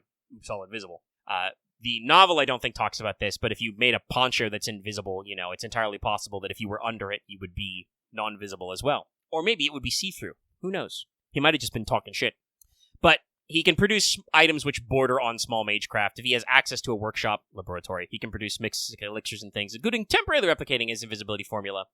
Give the ability to stack some debuffs and stuff in there, or whatever else actually Babbage does with his fake item creation. And then, again, talking about how this is very similar to other old-gen assassins. Mental Corruption C, the ability of distorted cognition. Hey, guess what other characters have this? It's Jack and Phantom. I think about the same level as Jack the Ripper. But basically, Wells didn't have the word for this, but we would probably classify Jack Griffin as a sociopath these days. He has basically no empathy for anyone, does not regard people as anything other than tools that will take him in his, desire to become emperor of the new world of his, terror kind of shit. Like, not very healthy. He's a criminal misanthrope even before using his invisibility formula, and is not that way. But other portrayals do portray him more sympathetically, so it is possible that, because we are going with the literary agent hypothesis, we don't know what the quote-unquote real Jack Griffin was like. So he has a mental block to, interfere with mental debuffs and the like, but his rank could shift depending on the master. Again, very similar to how Servant Jack the Ripper is stated, is that Jack's, mental corruption is said to increase and become more distorted if Jack's master is evil, whereas it could be less distorted if they're actually good, which is basically how we get away with this shit. If you've ever wondered why, I was thinking about Jag and Apocrypha, and she was a little shit. Yeah, no, that's because her master was also a psycho killer. I think shanked the original magus who was going to summon her. By the way, kids, if you're ever involved in a Holy Grail war, always double check your 6 when you're summoning. Also, don't try to suddenly betray someone that you're with. It never goes right. Do not scoop at the last minute. If your summoning ritual requires a human sacrifice, make sure they are fully immobilized. Better yet, don't use human sacrifice. Many Holy Grail War winners have never needed one. I think she was a prostitute, because I think that was like the connection to Jack the Ripper, but I think she was fucked in the head. Yeah, I'm pretty sure she stabs and kills that guy, and then goes about arranging to stab and kill more people, including destroying a lot of Mage Association guys who are trying to figure out why there's a rogue servant in the city. Is this a breach of the masquerade? Oh shit, everybody's dead. That's why, originally, that was the first time that Jean offers help. She tells the red and black team to go into the city and find Jack the Ripper, because they're fucking shit up. Like, honestly, the rest of Team Black just doing it in, like, the grand hall of their spooky mage castle, like 3 or 4 of them all summoning at once, that seemed to have worked out fine. Anyway, so mental corruption, give you some debuff resistance and other stuff, and just this skill's been reworked over the years, so there could be a few other effects in there. Also kind of like Jack, it's funny how they're both Jacks. Surgery D, while not a surgeon, Jack Griffin was a medical student. He should be familiar with pharmacology and internal medicine, so he can apply basic medical knowledge with a bit of magical energy to heal common injuries. A little bit of self-sustain. Always fun in there. And then, of course, the meaty one, the Noble Phantasm, the Invisible Body, subtitle, I'll Show You Who I Am, a quote from the 33 film. B rank, anti-personnel self-Noble Phantasm. This is an always-on Noble Phantasm. He is the Invisible Man. He's the Invisible Man. I'm going to go the entire thing without referencing a little bit of Queen. But yes, he takes an experimental drug, experiments with optics, he turns his entire body invisible, he's unable to reverse the process, struggles with clothing, his food's visible, very scary power, now that has weaknesses. So even while he's physically manifested, he is completely invisible on the visual spectrum. Clairvoyance and other eye-based skills won't reveal him, though certain forms of magecraft and mystic eyes would probably reveal him, and also can be detected by other senses. If you have hearing, smell, other stuff. Instinct is a bullshit power, so, you'd probably still be able to fight him, even though he's invisible. But he's unseeable. Makes him very good at escapes, makes him very good at surprise attacks. However, if he uses additional energy, invokes its true name, etc., he can warp light and other optical phenomena for others. In the unabridged form of the novel, he does actually do a beta test on a cat. He turns a cat invisible. And apparently, by the way, the only thing about the cat he couldn't turn invisible is that little membrane that gives the cat the eye shine. So the cat was just a pair of glowing eyes the whole time. Wells was not kidding about it being a grotesque romance. But yes, he has the ability to turn other things invisible, concealing items, other people, maybe even using it as a cool way to defend against attacks based on light. However, to be truly invisible, he has to take off all his clothes, which lowers his defenses considerably. Even as a servant, he's still, running around. So, there's certain room in there. But I imagine this would probably not like a full, mode change, like Jekyll Hyde, but definitely a big self-buff Noble Phantasm to probably give him a lot of turns of, chance-based evade, probably based on NP level. I'm also imagining this guy would probably, in FGO, be relatively low rarity, probably like a 2 or 3 star, like Dr. Jekyll. But, basically give him a very long timer on chance to evade and sure hit, because, hey, it's really hard to dodge a guy you can't see. But there could also be other effects, narratively, this would let him do interesting things with, warping light, defending against light-based attacks, possibly even, warping them and bouncing them back. And obviously, in a pinch, he could invoke the true name of his Noble Phantasm instead of being a secret attack. It's just hey, Master, boop, you're invisible. Bye. Let's go. It's a boogie. Play Scooby-Doo foot sounds here.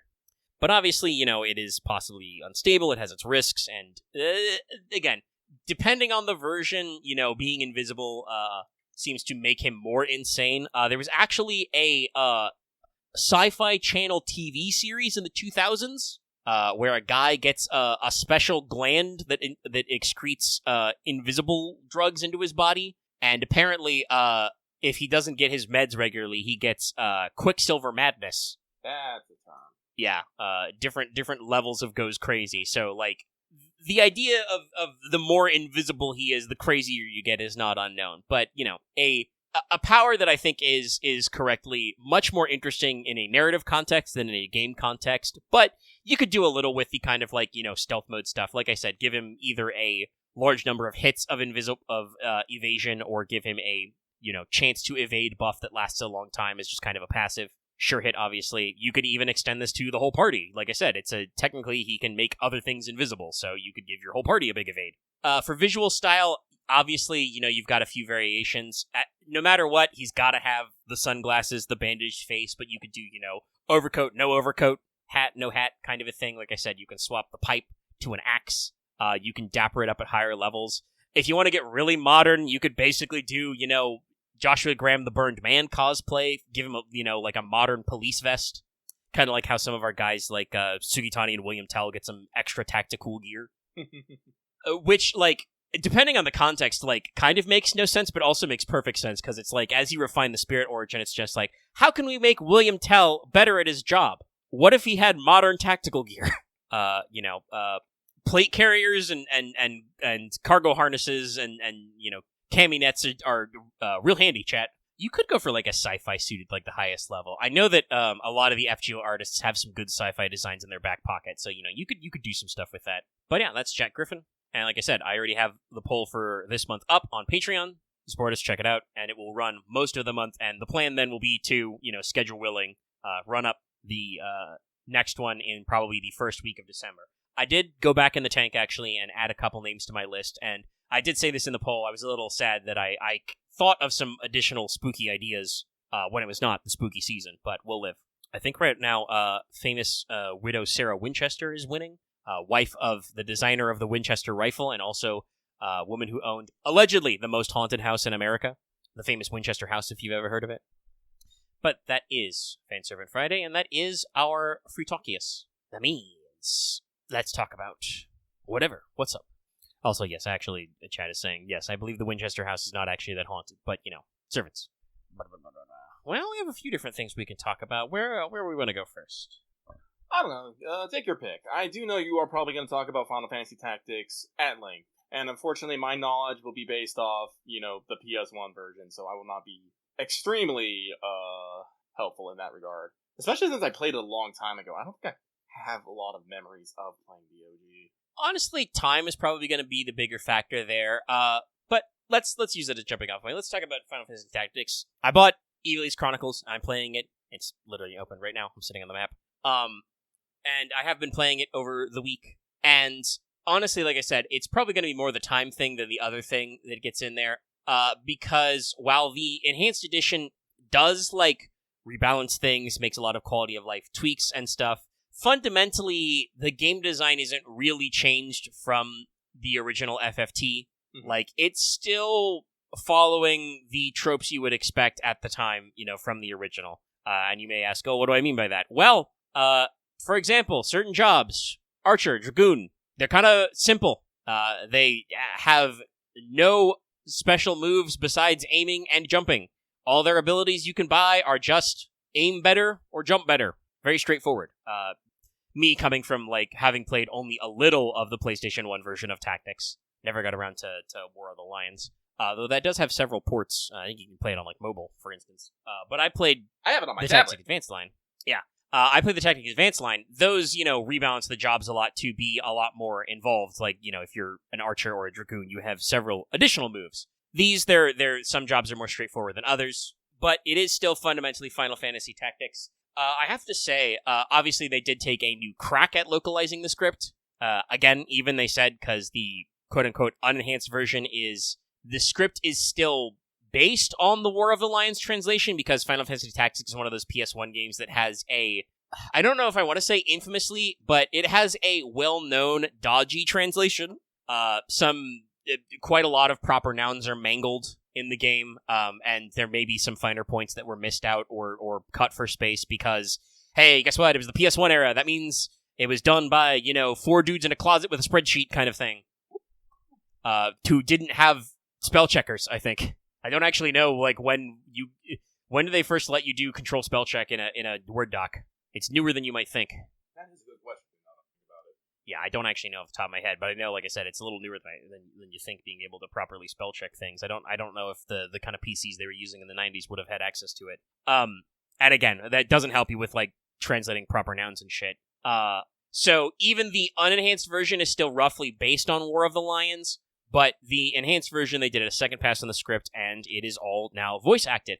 I gotta say, the voice cast, knocking it out of the park. The voice acting element and the new touch on the script adds a lot of dynamic to it. I would probably say, and obviously I think it's done by the same team, so it makes sense, but we mentioned, 14 earlier. I would probably say that the style is very much on the same vein as the 14 English translation. They will use, some more... Go ahead. Do you know if Creative Unit 3 worked on it? Because I do believe some the Creative Unit team was part of the Tactics and 12 team originally. Some of the guys I don't remember from Tactics and 12 were all now on Creative Unit 3. Yeah, I don't know if it... I'm trying to remember. I can't remember if it had the CB3 or CS3 now logo on the front of it or not. I think it did. Definitely, like you said, there's a lot of staff crossover, so I think they were still involved with Ivalice Chronicles. The original director of FF Tactics he did not lead the remake project, but was involved with it. But he's part of CS3, like you said.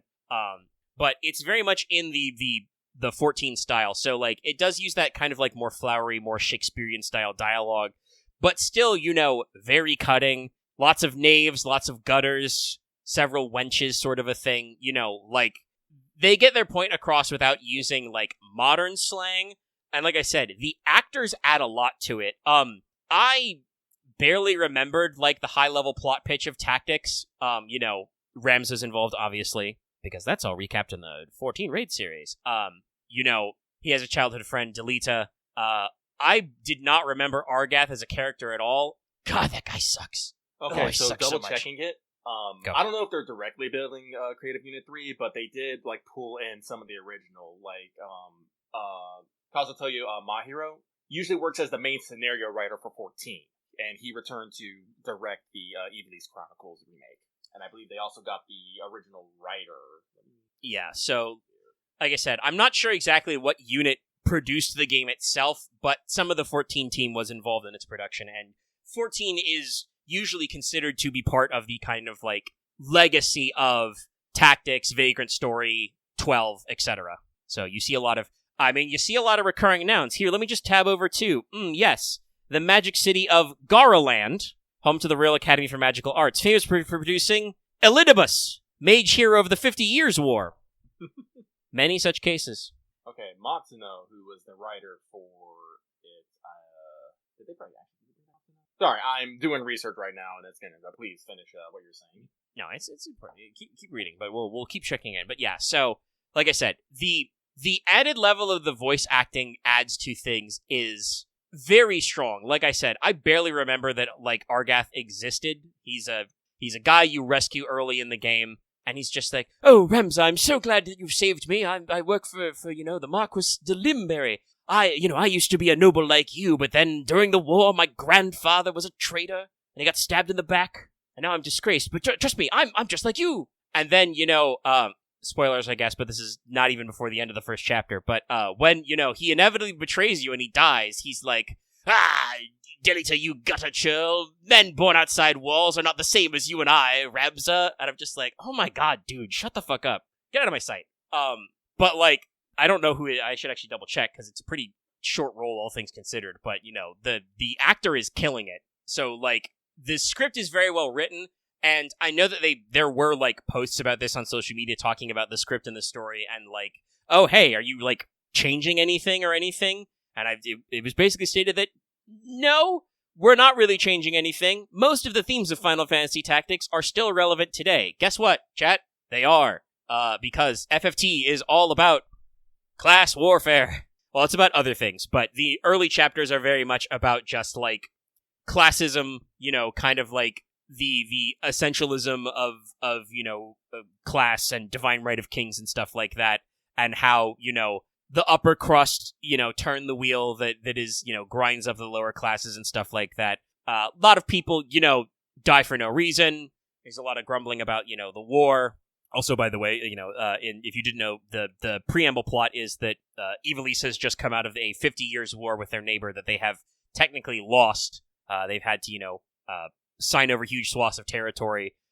Also, the immediate plot takes place shortly after the king has died suddenly after, like, a week-long fever, and his true-born son and heir is an infant, so you're basically immediately thrown into a succession crisis, the quote-unquote War of the Lions, that the subtitle of the PSP version was, you've got the White Lion and the Black Lion, because one guy is the brother of the queen, who obviously wants her son to rule eventually, and then the other guy backs the princess, who you meet in the tutorial in Orban Monastery, who is technically the king's half-sister, but he adopted her, so she is legally his daughter, which means she is a valid heir. So, like, you're immediately thrown in the deep end of, like, political intrigue and bullshit, and also, heavy themes about, class, warfare, economic, discussion, the underbelly of crime. I know that the back half also has a lot to do with, religion is the opiate of the masses type shit. I'm not quite there in the story yet. My current story objective, to let everybody know where I'm at, I'm in chapter 2, and my current objective is seek help from Cardinal Delacroix. So, I can only assume that sort of thing will work in there. I know it will get more complex because, like I said, I know the beats from other Tactics games, and I've played the Raid series in 14. I'm kind of glad that I did ahead of time because, like, that lets me point at the screen DiCaprio style, not just at names but also at music. Like, just honestly kind of surprising, but yeah, some of the boss themes in the Evil East raids are just, hey, we took normal Battlefield themes, like just story battle music is, one of our boss themes. Well, you could have, like, you say that, but you could have also done the DiCaprio point in reverse as well. Play the game and go to 14 and be like, oh, shit. Or what you play and I think that is the beauty of 14. You know, you'd be playing and be like, oh, this is that. I mean, that was me playing it for the 12 parts of the Evil East raids, where I was just like, I know that guy.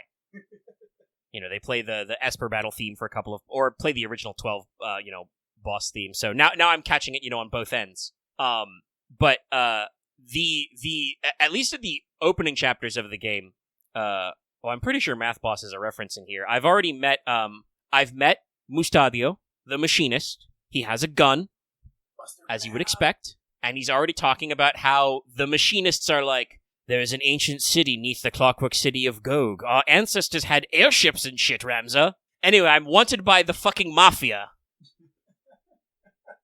And the cutscene, the thugs asked him for an aura sight. He didn't tell Ramza and Agrias about that yet. But anyway, understand, having a little bit of future knowledge, and I already knew because I delved deep into 12's lore stuff about like the Ultima and some of the stuff like that. So I don't know where that's going to come in, but as presented early in the story, the religion of Evil East is very much Catholic, but without saying it. They're praying, to the Heavenly Father with a capital letter, stuff like that. So, we'll see how far that gets out there. They've got, Saint Ajora, stuff like that. So all in all, like I said, so far writing is like absolutely nailing it out of the park. The voice team's doing a great job, and the prologue really doesn't pull its punches. Like I said, like you are thrust in very quickly as Ramza to just being like, hey, anyway, I'm, the youngest son of a famous knight. He told me on his deathbed to be honorable and stick by my friend Delita, who's a commoner, but he lives in my house. What's that? My elder half-brothers are conniving son of a gun? Fuck the shit. Smoke bomb.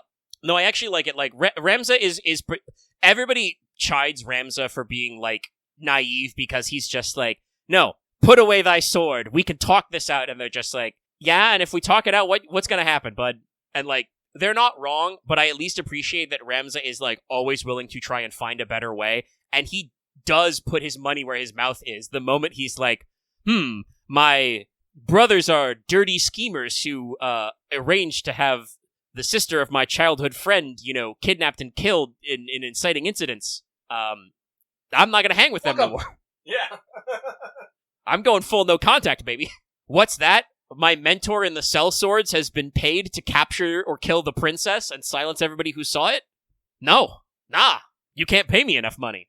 So, like, it's very good. And the I'm pretty sure this was from War of the Lions, but they've kept the framing device that this is like a historian looking back on the period from later, like trying to find out Ramza's story, because it's very the game explicitly sets up that Ramza's part is like forgotten to history. I think they might even said that it might have been like obscured or erased. Yes, concealed. Which is also like very similar to the 14 raid plot, where they're like, oh yeah, no, all this shit happened in Ancient Evil East, but it was covered up even before the Garleans got here. I haven't yet met Thunder God Sid, but I'm sure he's coming. Honestly, speaking of 14, I do hope that we might like expand upon like the Evil East areas, because there are like apparently like the cities of Dalmasca and stuff are in 14, like, and stuff. Yeah, I mean, we go to Ravenaster. It's technically, when it's a raid area, it's been flattened by the Empire, but there should be other settlements. We know for a fact that Fran is from Galmor Jungle, so Eryut Village exists. And it's very funny that technically I think the only... we do see Viera settlements, but they're in other reflections, chat. So we haven't actually seen, like, Viera in, like, the core Eorzean continent. We get to see some Viera in Dawn Trail who are just kind of minding their own business, but the game is very explicitly points out that the New World Viera and the Old World Viera do not have an exactly one-to-one culture. No, well, that's why they're called the Shatona. Yes. Yeah, they have their own, local name for themselves. So that could be an interesting opportunity. Obviously, I can consider myself an Evil East head. I think there's a lot of room to get in there that could be pretty fun. Certainly there are, because the Evil East Raid series is kind of split 50-50 between 12 locations and FFT locations, there are probably locations in both games we could call a reference to. And it ends at Orban, which is all tactics, though Ultima's design is very much drawn from her boss fight in 12. But you could probably do some stuff. Give me a Giruvegan / Great Crystal fucking deep dungeon. The Great Crystal would be great for that. If you guys don't remember FF12, the Great Crystal is inside the Lost City of the Gods Giruvegan. It's a huge fucking crystal where the game takes away your mini-map and world map, and you have to figure out where you're going through trial and error of teleporters, or you could do like 12-year-old me, download and print a map off GameFAQs, or buy the Prima Strategy Guide.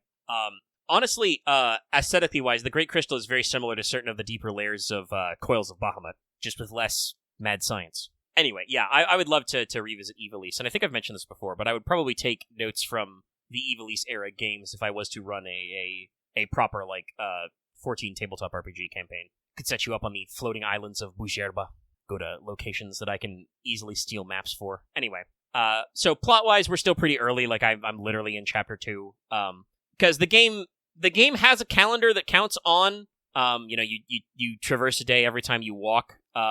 I'm pretty sure there will be side quests and maybe main quests, which are, they're going to be objectives, which are going to be time-sensitive, but they're later. So mostly we're wandering around the field. So let's talk a little gameplay. As far as I know, they have, smoothed over some things. The interface is a lot easier to use. You can do, tactical view. These days with analog sticks, it's really easy to rotate the camera the way you want to see. You can just pull one of the triggers and, do, like I said, an overhead tactical view and stuff like that.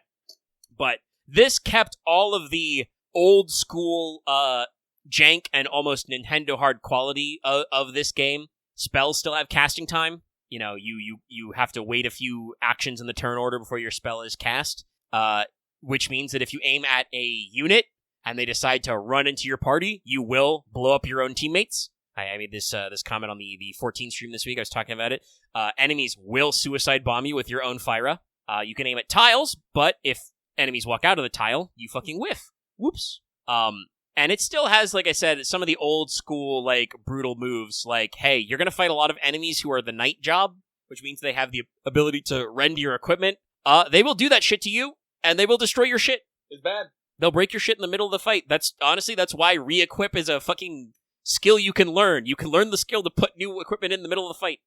On the converse, you can do the same thing to enemies. You can learn the rend skills. They're a little expensive. Same with the stealing equipment skills.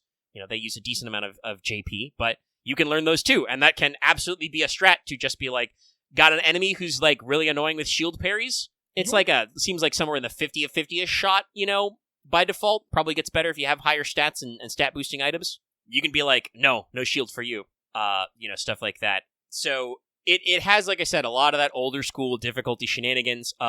This game is much meaner about height than Tactics Advanced games are. Even if you're half a tile up, some spells will not go. They will be no, we're not going to multi-target.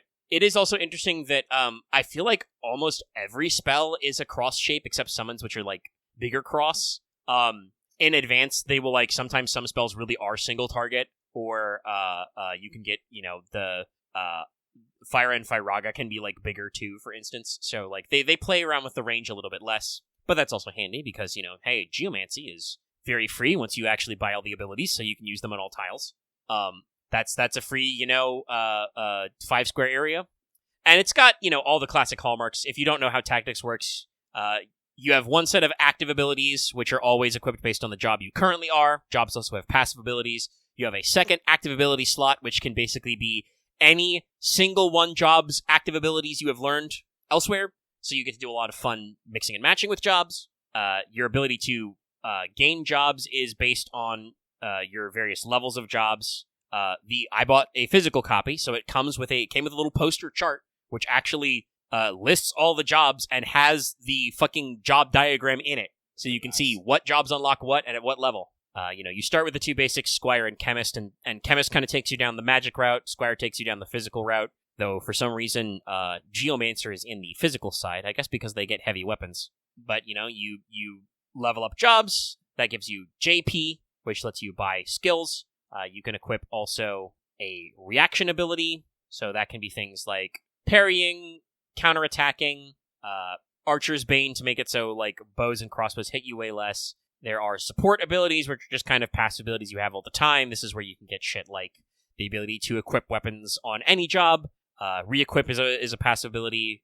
Poaching is a passive ability. When you kill mobs, you automatically gather their loot as a pelt, which you can sell later. One of the best abilities is Squire. Doesn't have a lot of really powerful abilities, but they can get the support ability JP Boost, which increases the amount of JP and job XP you earn.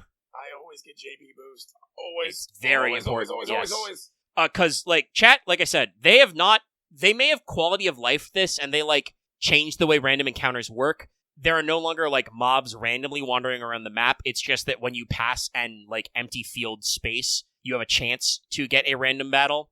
If you stop on a field and deliberately click on it, you will always get a randomized battle in that map, so you can grind.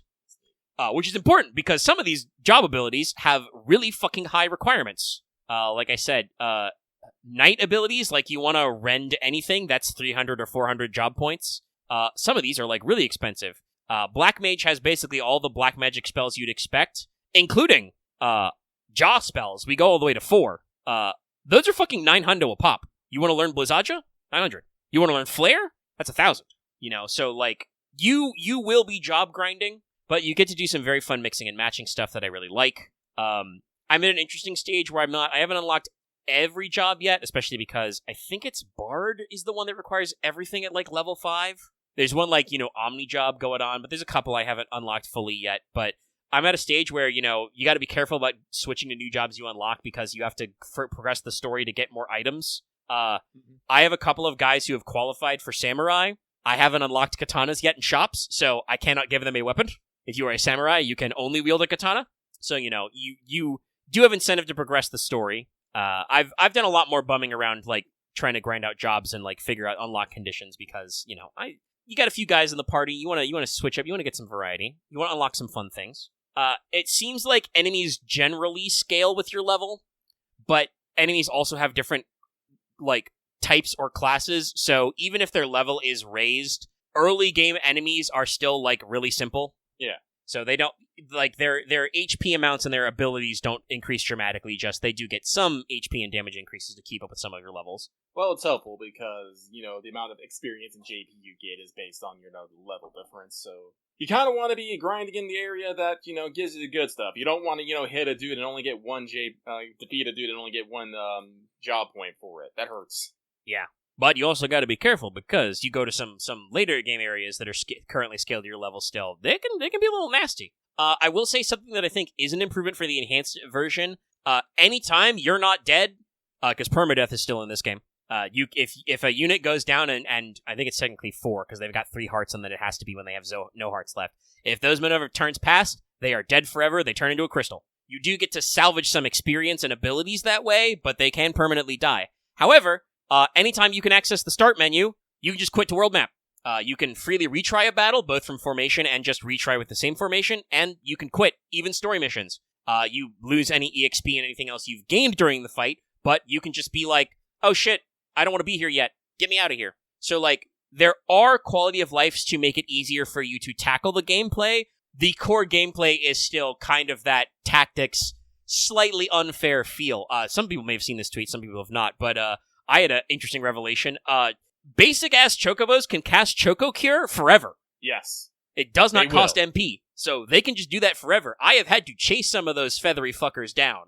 No, it's... Especially in the early game, it's rough. So don't some of you may think that oh, they've remade it, they've talked about making it simpler to play, they're gonna defang it. No. This game can still be challenging. It just gives you the tools that if you're an old school gamer, you know what to do. Grind, baby. To unlock those jobs, get that JP. I also want to say I do love FFT though, because while the Tactics Advance games do have a couple of weird jobs. A2, I think, even more so than the first Advance games. Tactics Original still has some goofy jobs. I joked earlier about using my Orator abilities. So the way the game works is you start at Chemist, you can go from there to White Mage. From White Mage, you can go to Mystic, which is the general debuff class. And then Mystic gets Orator, which is, I think, technically a magic job, but is mostly based around yelling at your enemies. The abilities of the Orator include, Entice. You can attract enemies to your squad. Monsters can join your team, by the way, and they will breed while you're not looking. Yeah, watch out. Be careful about grabbing chocobos, or you'll come back with 800 chocobos, and you're just like, what? Yeah, I've already had to let a couple of low-level chocobo clones go, but I already have a black chocobo on the team. Rad. That's cool. But orators get the ability to entice. They can stall, praise or preach or intimidate or enlighten enemies to reduce their bravery or faith. You can also insult people to do berserk. You can inflict the atheist status to make enemies temporarily unable to cast magic. The atheist one is wild, in my opinion. Just like, yeah, no, that's crazy to just temporarily make them not magical. You can also the fluff for condemn, which is doom on a distant unit, is convince the listener that their demise is soon at hand. You just lie to them so bad that they think they're gonna fucking die, and they do. Yeah, so like full of weird shit. And like I said, there's still a couple of jobs I have not unlocked. Like I said, some of the jobs are not going to be as flavorful as you might expect. If you're like a big fan of like Ninja in like 14, FFT Ninja is not like that. They are like classic Final Fantasy ninjas. All the different ninja abilities are just pay JP to learn a new item you can throw. Yep, throw, baby. So it's all just throw related. They have some cool like secondary abilities. So like they can learn, vanish to become invisible after being attacked. They have the dual wielding passive, and you can spend JP to get it all the time, so they can carry 2 single-handed weapons. That one's super fucking broken, I remember from Advance. Shit like that. But some of them are simple. Meanwhile, if you're looking for more of the, like, magic warrior build, that's actually samurai in this. You've got abilities like Ashura to, slash at all foes around you. Binding Darkness Kotetsu. You can invoke the Rain of Wisdom Murasame to restore HP to oneself and surrounding allies. So, there are samurais more of your magic knight type job. But there's a lot of classics. There's Summoner, there's Time Mage. I do have a Summoner, and they are my main DPSer. This is good and proper. What's that? My enemies are clustered together? Ramu. Also, they're a great healer, because the cheapest summon is Moogle, which is just...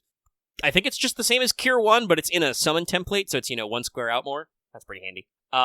There is, like I said, some old school jank with, like, status effects and applying them. I think this is one of the few games I've played in a long time where you can just whiff buffs. Yeah. Like, you can cast Protect and just sometimes it'll miss, So, like, it's a tactical and strategic game, but part of the strategy is assuming that you might fuck it up. On the converse, I should actually double-check the... we've got a very good in-game encyclopedia. Let me look at the Chronicle right now.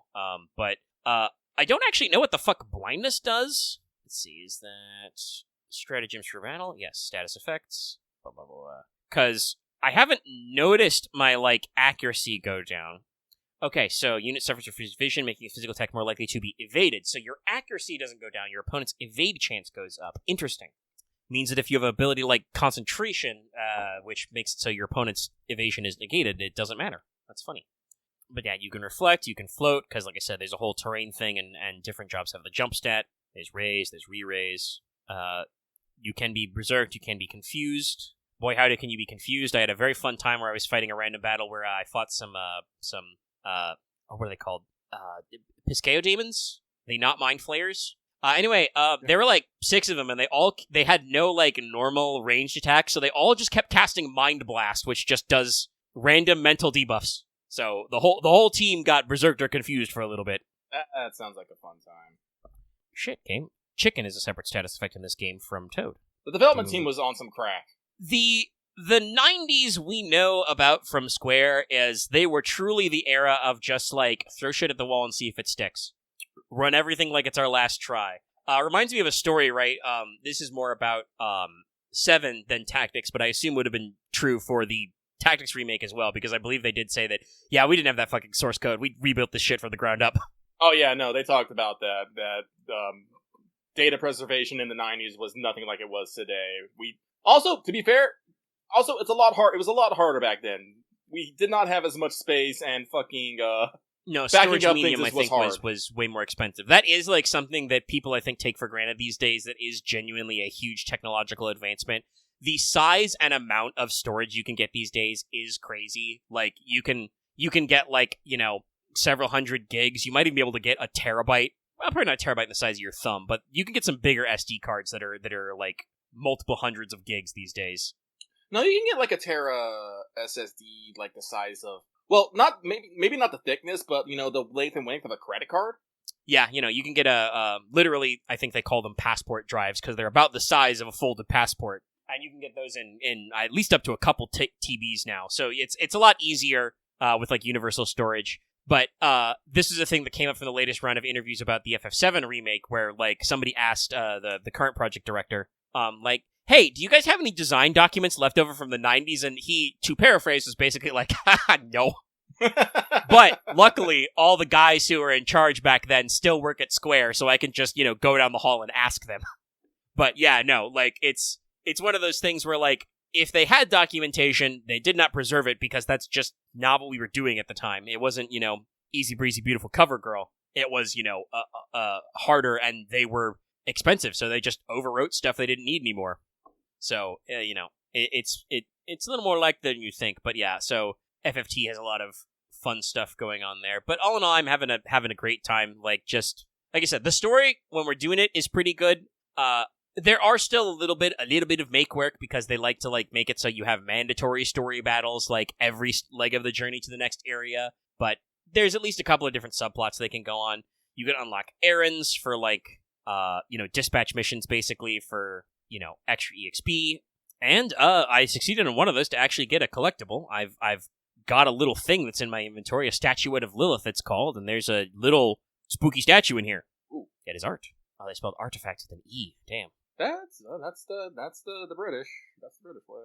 Yeah, we've put through all those levels. So yeah, it's a real fun time. I think they've like cleaned up and made the graphics look better on HD displays without really changing them. It's all still sprite based, and all of the maps have this wonderful like almost like papercraft feel to them. I think even when Ivalice Chronicles came out, they actually posted some like printout sheets for you to papercraft your own areas, but like they are very good maps in the way that like buildings and terrain kind of rise up, but they're a little blocky, but like in a charming way. Very classy. Right, but yeah, having a fun time. Yeah. Anything else you want to say about tactics? No, I think that is it. Like I said, I'm working on some builds. I'm cultivating some different job combos that are fun, which has always been part of the joy of these games for me is mixing and matching abilities. Oh yeah.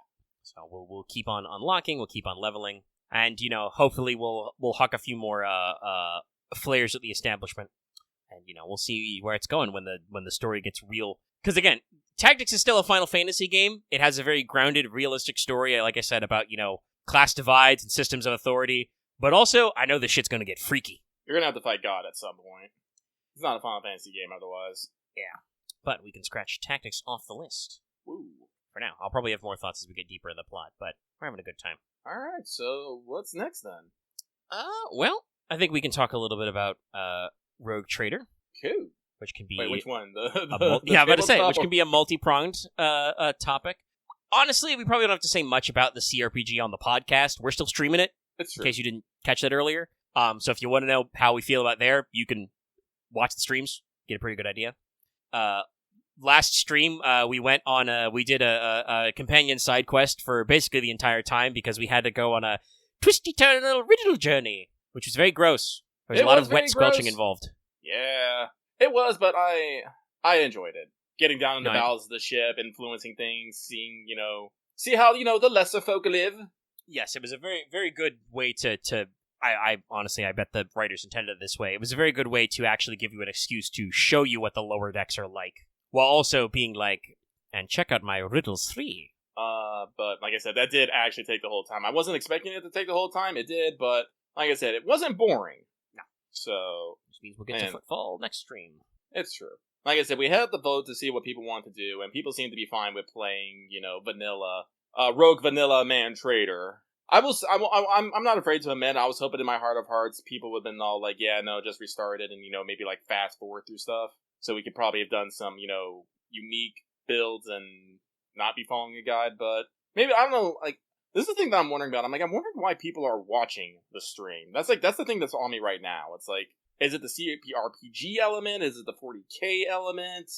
Yeah, I don't know. We're getting much more viewers than usual, but they're not very talkative. They're not very chatty. So it's a little hard to tell, like, what about it people are into watching. But, if they're just here to vibe and they're less about the buildy, fiddly parts of it, I can understand people just being like, no, I want to see where the story is going, kind of a thing. Mhm. Sorry, you said, rogue trade, man trade. I'm just thinking like, yes, instead of John Final Fantasy, it's John Rogue Trader, all one word. No, it's John Rogue Vaughn Trader. That's right. Could just be an algo pop, but they're staying. Honestly, the CRPG probably lets me be a little more flexible with Arthur than the actual RPG does, because I talked about before. I would really like to go a route about unarmed combat, and that does not really exist in default Rogue Trader. Love to get my Baritsu on. It kind of does, but I don't know if it's necessarily in your Rogue Trader. I think there's only like 3 talents that do unarmed, or is it 2? Yeah. No, I think it's only 2. There's a couple of talents, and they're pretty rare, and I'm pretty sure they're based around for people who should be big and bulkier. Well, again, I thought we talked about this. You can buy things out of spec. It's just you gotta. I'll talk with Talk to Aaron about it. Aaron. I'll run down the talents Yeah. and see about if they be evenly worth. I think it's just brew. unarmed something and then unarmed master. Yeah, if I 'Cause I think- remember correctly, it's probably going to be one is take your unarmed from being like, oh god, is it D5 plus strength bonus? Probably. Yeah, to like D10. I D10s. think the second one like takes away primitive from your unarmed strikes, Yeah, which is that's crazy, probably- by the way. Yeah, I mean, it's good though because that means your enemies aren't doubling their armor. So there may be some talents in some of the other RPGs where you can get like a very small amount of like pen involved. I'd probably want to see if there's a talent in one of the books that I could pick up, which is like instead of adding my strength bonus, add my like agility bonus instead or something. I don't know. I feel like the 40k likes to be very straightforward in what does what. What we've talked about in thing is 40k is actually a very simple game in which your objective is to just pile on as many bonuses as you can so you can fucking succeed. It's I remember talking about this, like you use you can have like very low combat combat skill and still just by stacking your bonuses still get like pretty fucking hefty. Like I'm pretty sure with Frack, who has a 15 in ballistic skills, by the way, which is very low. Most I think that's literally It's very bad. That's definitely lower percentiles. yeah, lower percentiles. But if I do things like aim, full auto, and other such things, I can get plus 50 to that, fairly easy. Especially if I'm in a short point blank or short range. Yeah, that actually came up in the episode. I'm pretty sure Aaron said that the orc machine gunners we fought, the shooters, only had 20 ballistic skill by default. Yeah, But they had, They were- big full auto guns, and were just hamming away at it. And they still whiffed a decent amount of times, but for an enemy block, it's one of those things of well, we can get a little bit. so it's if I actually stack my bonuses and stuff, I can probably do pretty good. And I was actually thinking about that once we came out of combat, because I built Frack to be completely melee focused because it's real good. It's real easy for orcs to be good at melee. It's real easy, y'all. Hey, spoilers. Frack was good at melee. Frack was good at melee. You were literally ganged up 3-1 at one point and came out basically none the worse. I was dinged twice. I took 5 points of damage, but Frack also has over 15 wounds. Yeah, you're very, very spongy. Very spongy. But I was looking at it, it's all no, I do still like the idea of having the burner, because I think that goes into Frax's concept as as a tech guy. He has a giant welding torch basically, because that is a specific rule that the burner in the game you can improvise it as a fucking cutting torch. So I'm perfect. And also the burner is a flame weapon. Flame weapons you don't miss.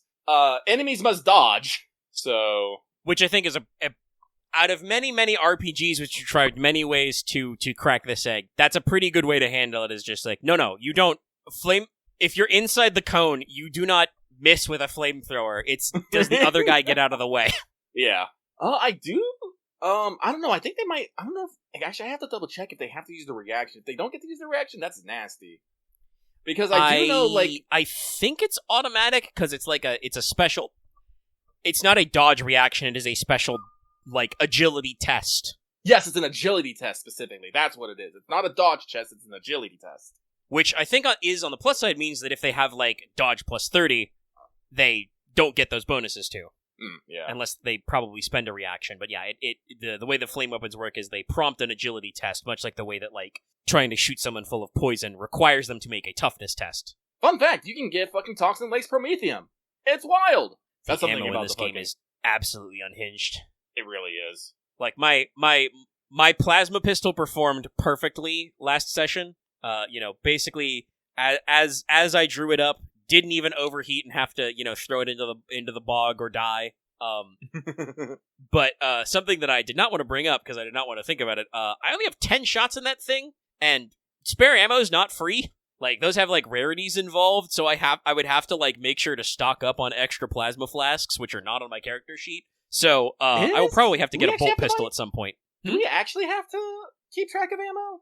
I have to double check that. I feel like there's a sidebar on that somewhere, but I think the idea is that, like, your ship is so huge that if you can access your resources, you don't need to worry about it. But I definitely, like, even the vanilla ammo types have a rarity associated with them. So it's probably a kind of thing of, like, if you're in the middle of nowhere, like, did you make sure to bring them up? I also don't have, like, a ammo harness or, like, a arms coffer on me either, which store extra reloads. So I don't know. I used about half my ammo.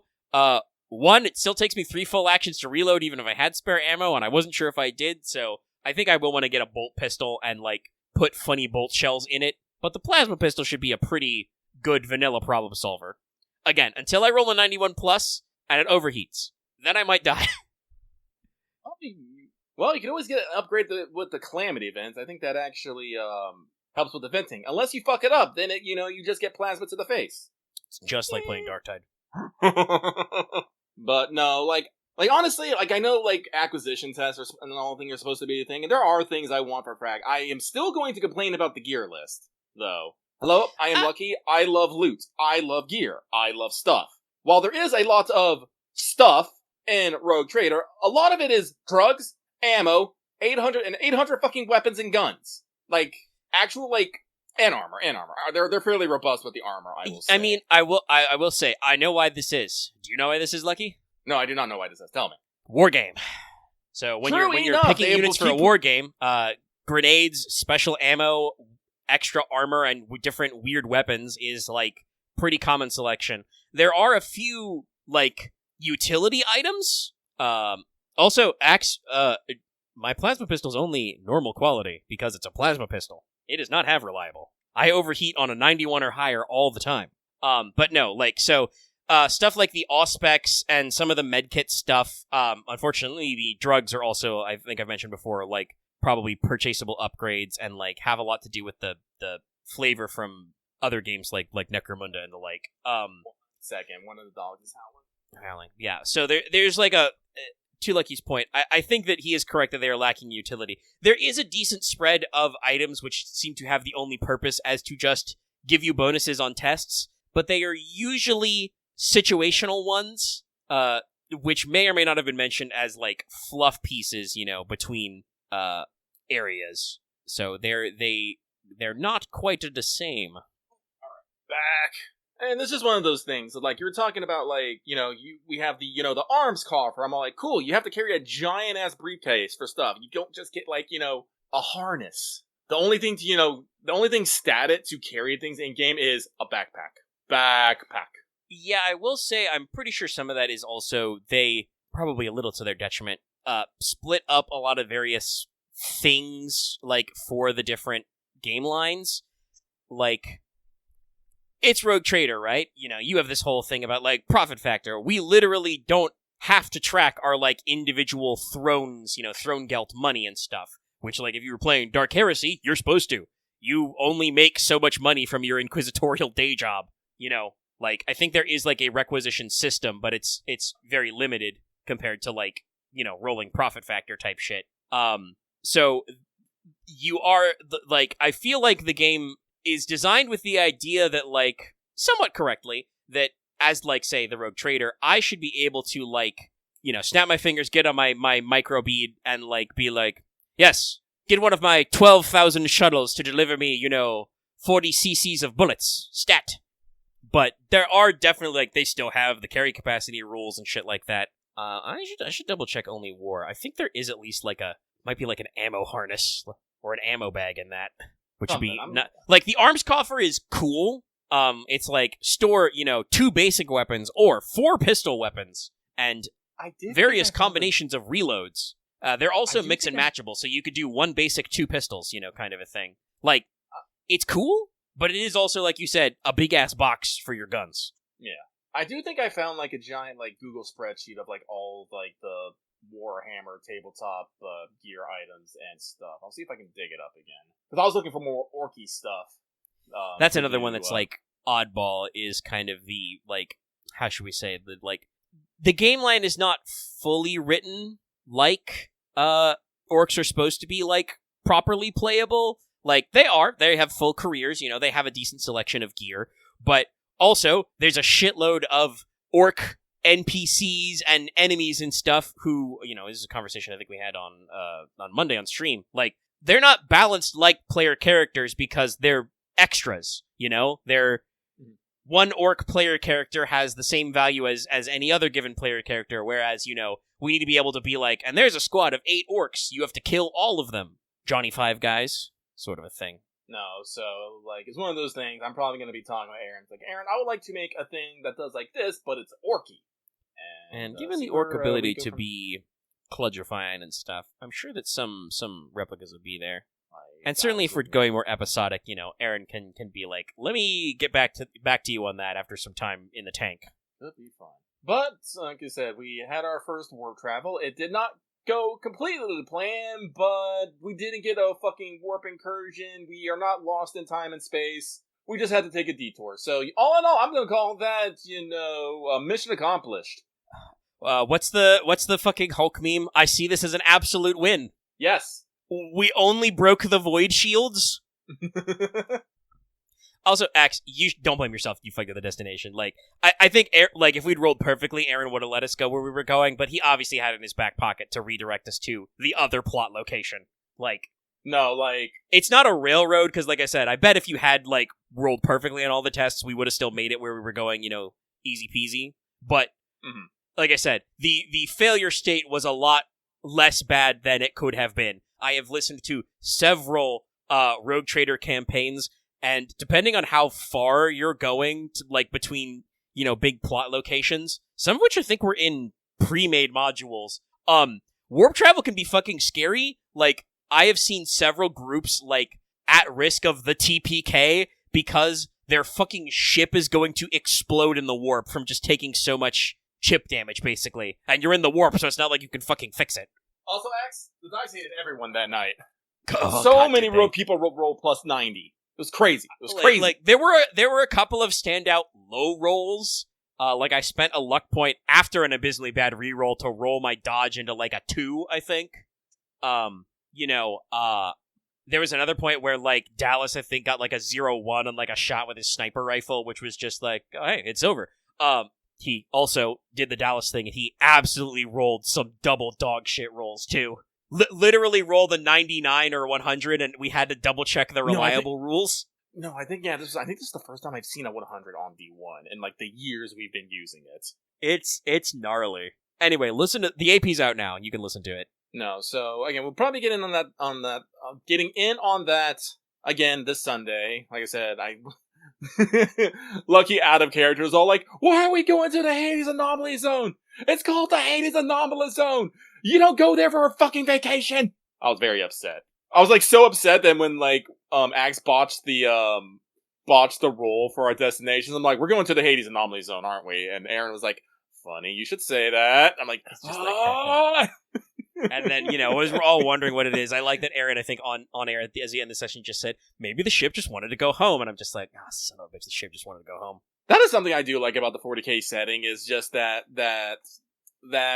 oh, what do I want to call it? I guess the best way to say it is faith in machines. Like, because even though like the machine cult and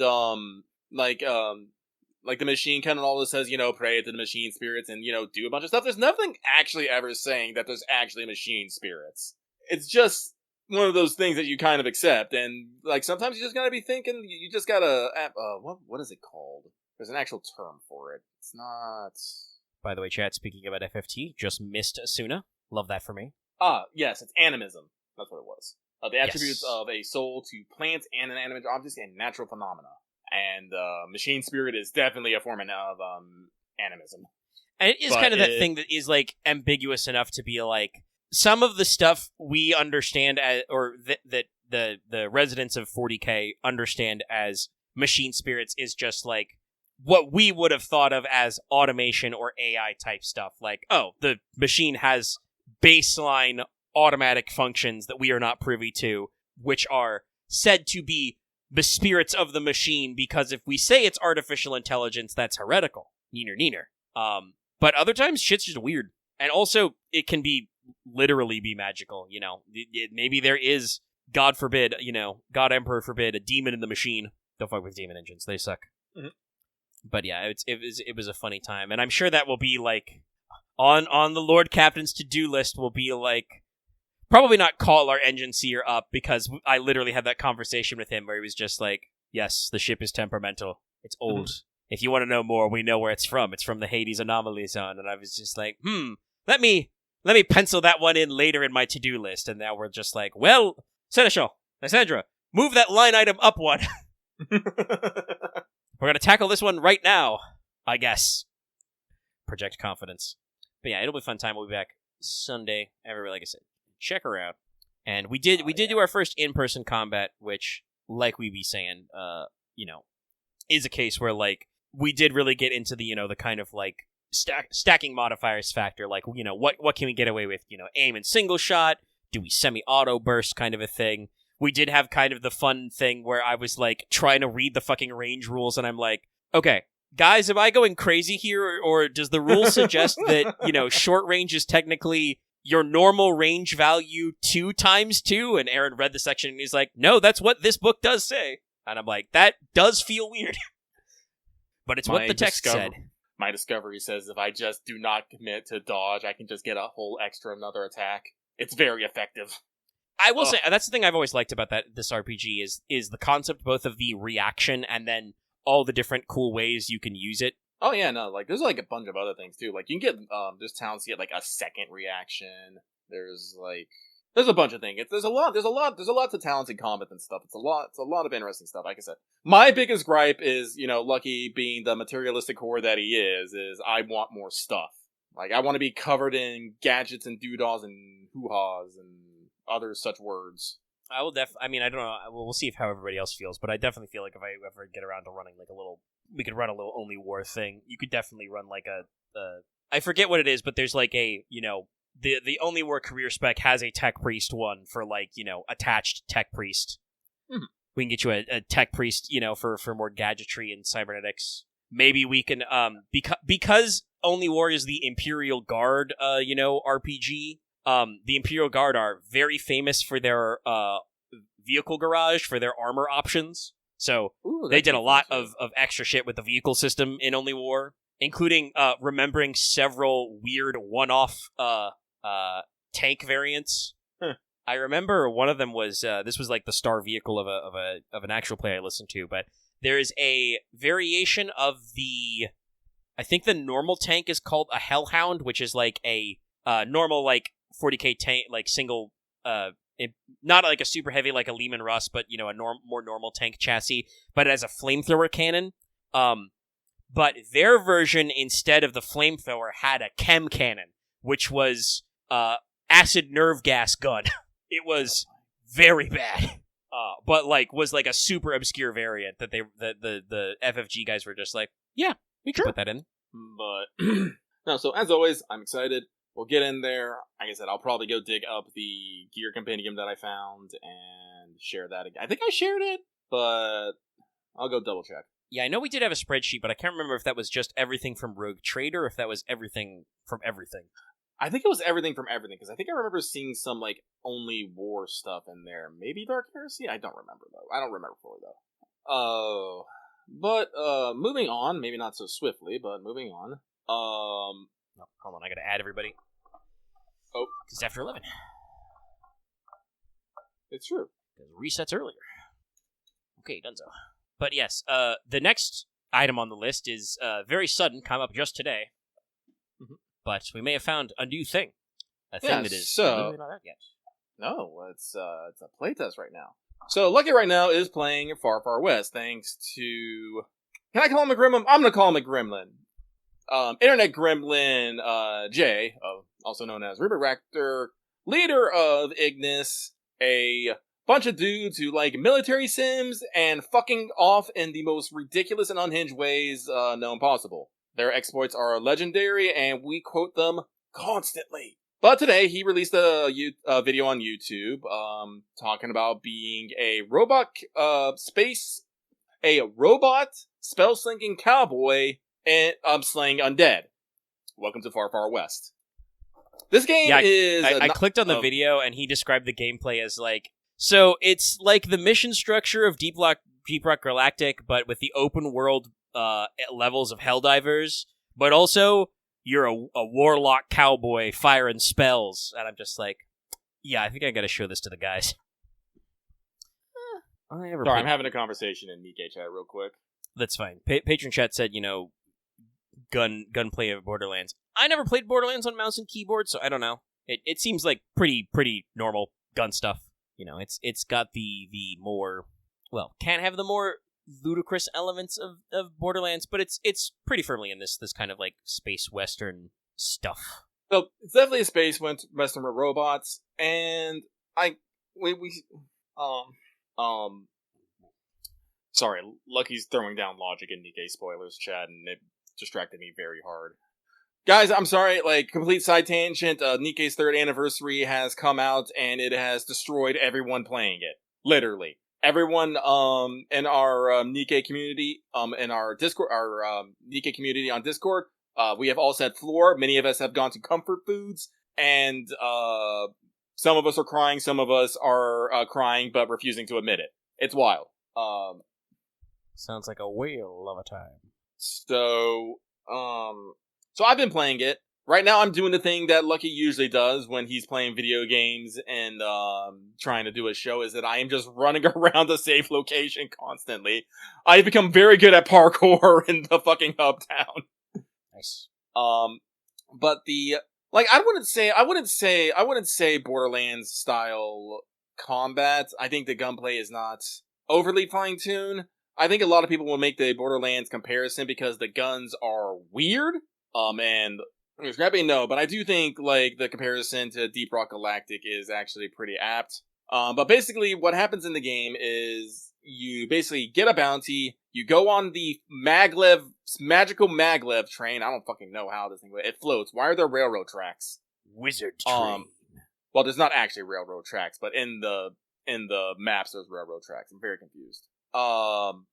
You pick a bounty, you go to a map area. I think there's only 4 right now. There's Far West, Canyons, Woodlands. Was there another one? There's only 3, or in Desert. That's the other one. There's a desert map. But there's a map. The map is the same every time. Sorry, I'm thinking. Mission locations change throughout, so you'll be running through different areas. Make a comparison to Helldivers here. Basically, you have a few objectives that you have to do, and then you have to run back to Extraction. Some of these objectives, like I said, the main objective is to kill a bounty. The sub-objective to get them is usually something like, I don't know, destroy the cursed totem. What's another one I've done? Actually, no, I think I'm only doing 2. Destroy a cursed totem and launch a nuclear device. There are a lot of nuclear devices in this game. I have blown myself up several times. It's a little scary. But you basically do this little sub-mission. It unlocks the main boss battle, which is usually some sort of super version of another enemy. And then, this is actually quite fun. Once you beat the main boss, some really bitchy music plays, and you gotta run to Extraction and call the train because the big bad is angry at you and will send unlimited, unending enemies at you until you either die or have left the map. Prior to that, though, you can go running around the map and exploring, finding secret objectives, little collectibles, and gathering resources. Right now, it seems like there are basically 2 resources, souls and gold. Souls basically lets you roll the tweak gotcha. Like I said, it's literally a little slot machine that says Gamba for a random torque, costs 250 souls. while gold is used to buy and upgrade weapons and buy and upgrade weapons and yourself. Basically, as you increase in level, you and your guns get more upgrade slots and more tweak slots, so you can actually somewhat customize your build. You do not get enough slots for everything, so you will have to choose accordingly. Like I said, tweaks are just basically like little perks you can get, and shout out to the devs, they have a wicked sense of humor. There are just completely useless tweaks in this game. On his video, Jay got the, when you walk, you get the rubber duck squeaking one. He put it on, much to the, joy and hate of everyone else. But there are, other ones, like, pig shot. Anytime you fire a shot, there's a chance it'll just spawn a pig. Wait, where was I feel there was a place that I could look at all the tweaks, and I don't know where it went. Ah, here's some of them. Like, for your character, you can have something called, like, Shine Bright. 50% Hero Glow. You're shining. Useless. Plastic Duck. Walking makes plastic duck noises. Useless. Let's see here. Oh, wait, I have to go to the weapon shop for the other ones. Weapon, customize. Ah, yes, Pig Shop, 5% chance to do that. Ah, yes, Party Shop, 50% chance for headshots to blow confetti. Useless. Honestly, I think I want that just because fucking Birthday Party in Halo is always... Grunt Birthday Party was very funny, yes. Yes. Chick Shot, 50% chance for bullets to do chicken sounds. Useless. But there are other like usable ones like Reload Mastery, reloading on empty mag. But there's like a lot of stuff that is just useful, and there are some secret ones. I did a secret in the Far West one. I got something called Bell Shot with a 5% chance for a headshot to summon a healing ghost bell, which I've gotten to proc a few times, and it's pretty fucking cool. But like, so there's and those are just some of the normal and fine ones. Like I said, with many things, we have a rating system here going from normal to legendary, normal being 1 star and legendary being 5 stars. The ones I've been mentioning have only been in, normal and fine, which is 2 stars. Excuse me. So, like that with weapon upgrades, like for weapons, it's like reload speed, damage, fire rate, and clip size, and you can, customize that. And with your character, it's health, carried ammo, and spell cooldown, because yes, this game has spells. They're called Joker cards. You basically get 1 of 4 elements. You can equip up to 3 max. You can only start with 2, but you get the 3rd slot very early. And it's 4 types. You get electric, fire, acid, and voodoo. I was about to say slop. Acid is actually the slop. Yes. But Jay and his crew call it slop, and I look at him like, yeah, no, that's the slop. So I'm just thinking, Jay being like, can I get a slopomancer to complement my pyromancy? And somebody's just like, I could go slopomancer. And they made a fire tornado with their fire slopomancy, so it worked. I mean, Jay added extra effects to it. The video he put out today on the Rubik's Replica channel was, he edited the stream VOD. He just, like, played it with the boys, for his regular streaming slot because they finished their Vintage Story run. But, like, that extra spice of just, like, the Full Metal Alchemist, or sometimes, I swear, the Nintendo Switch, snap to just some of his fire spells is just, like, ooh, very good. Yeah, did he edit that snap? Did he edit that snap in, or was that, like... Well, I don't have that Joker yet, so I'm not sure. But it felt like it was... if it was in the game, I feel like he edited the audio a little because it was, like, very high in the mix. Very, very snappy. Though, I don't know. I guess he did make the Roy Mustang joke, so at that point, it's like, oh, did he actually edit in these snaps? Like, make them crisper? I mean, that was I'm gonna be real, that was a very good editing choice, in my opinion, because it made it very...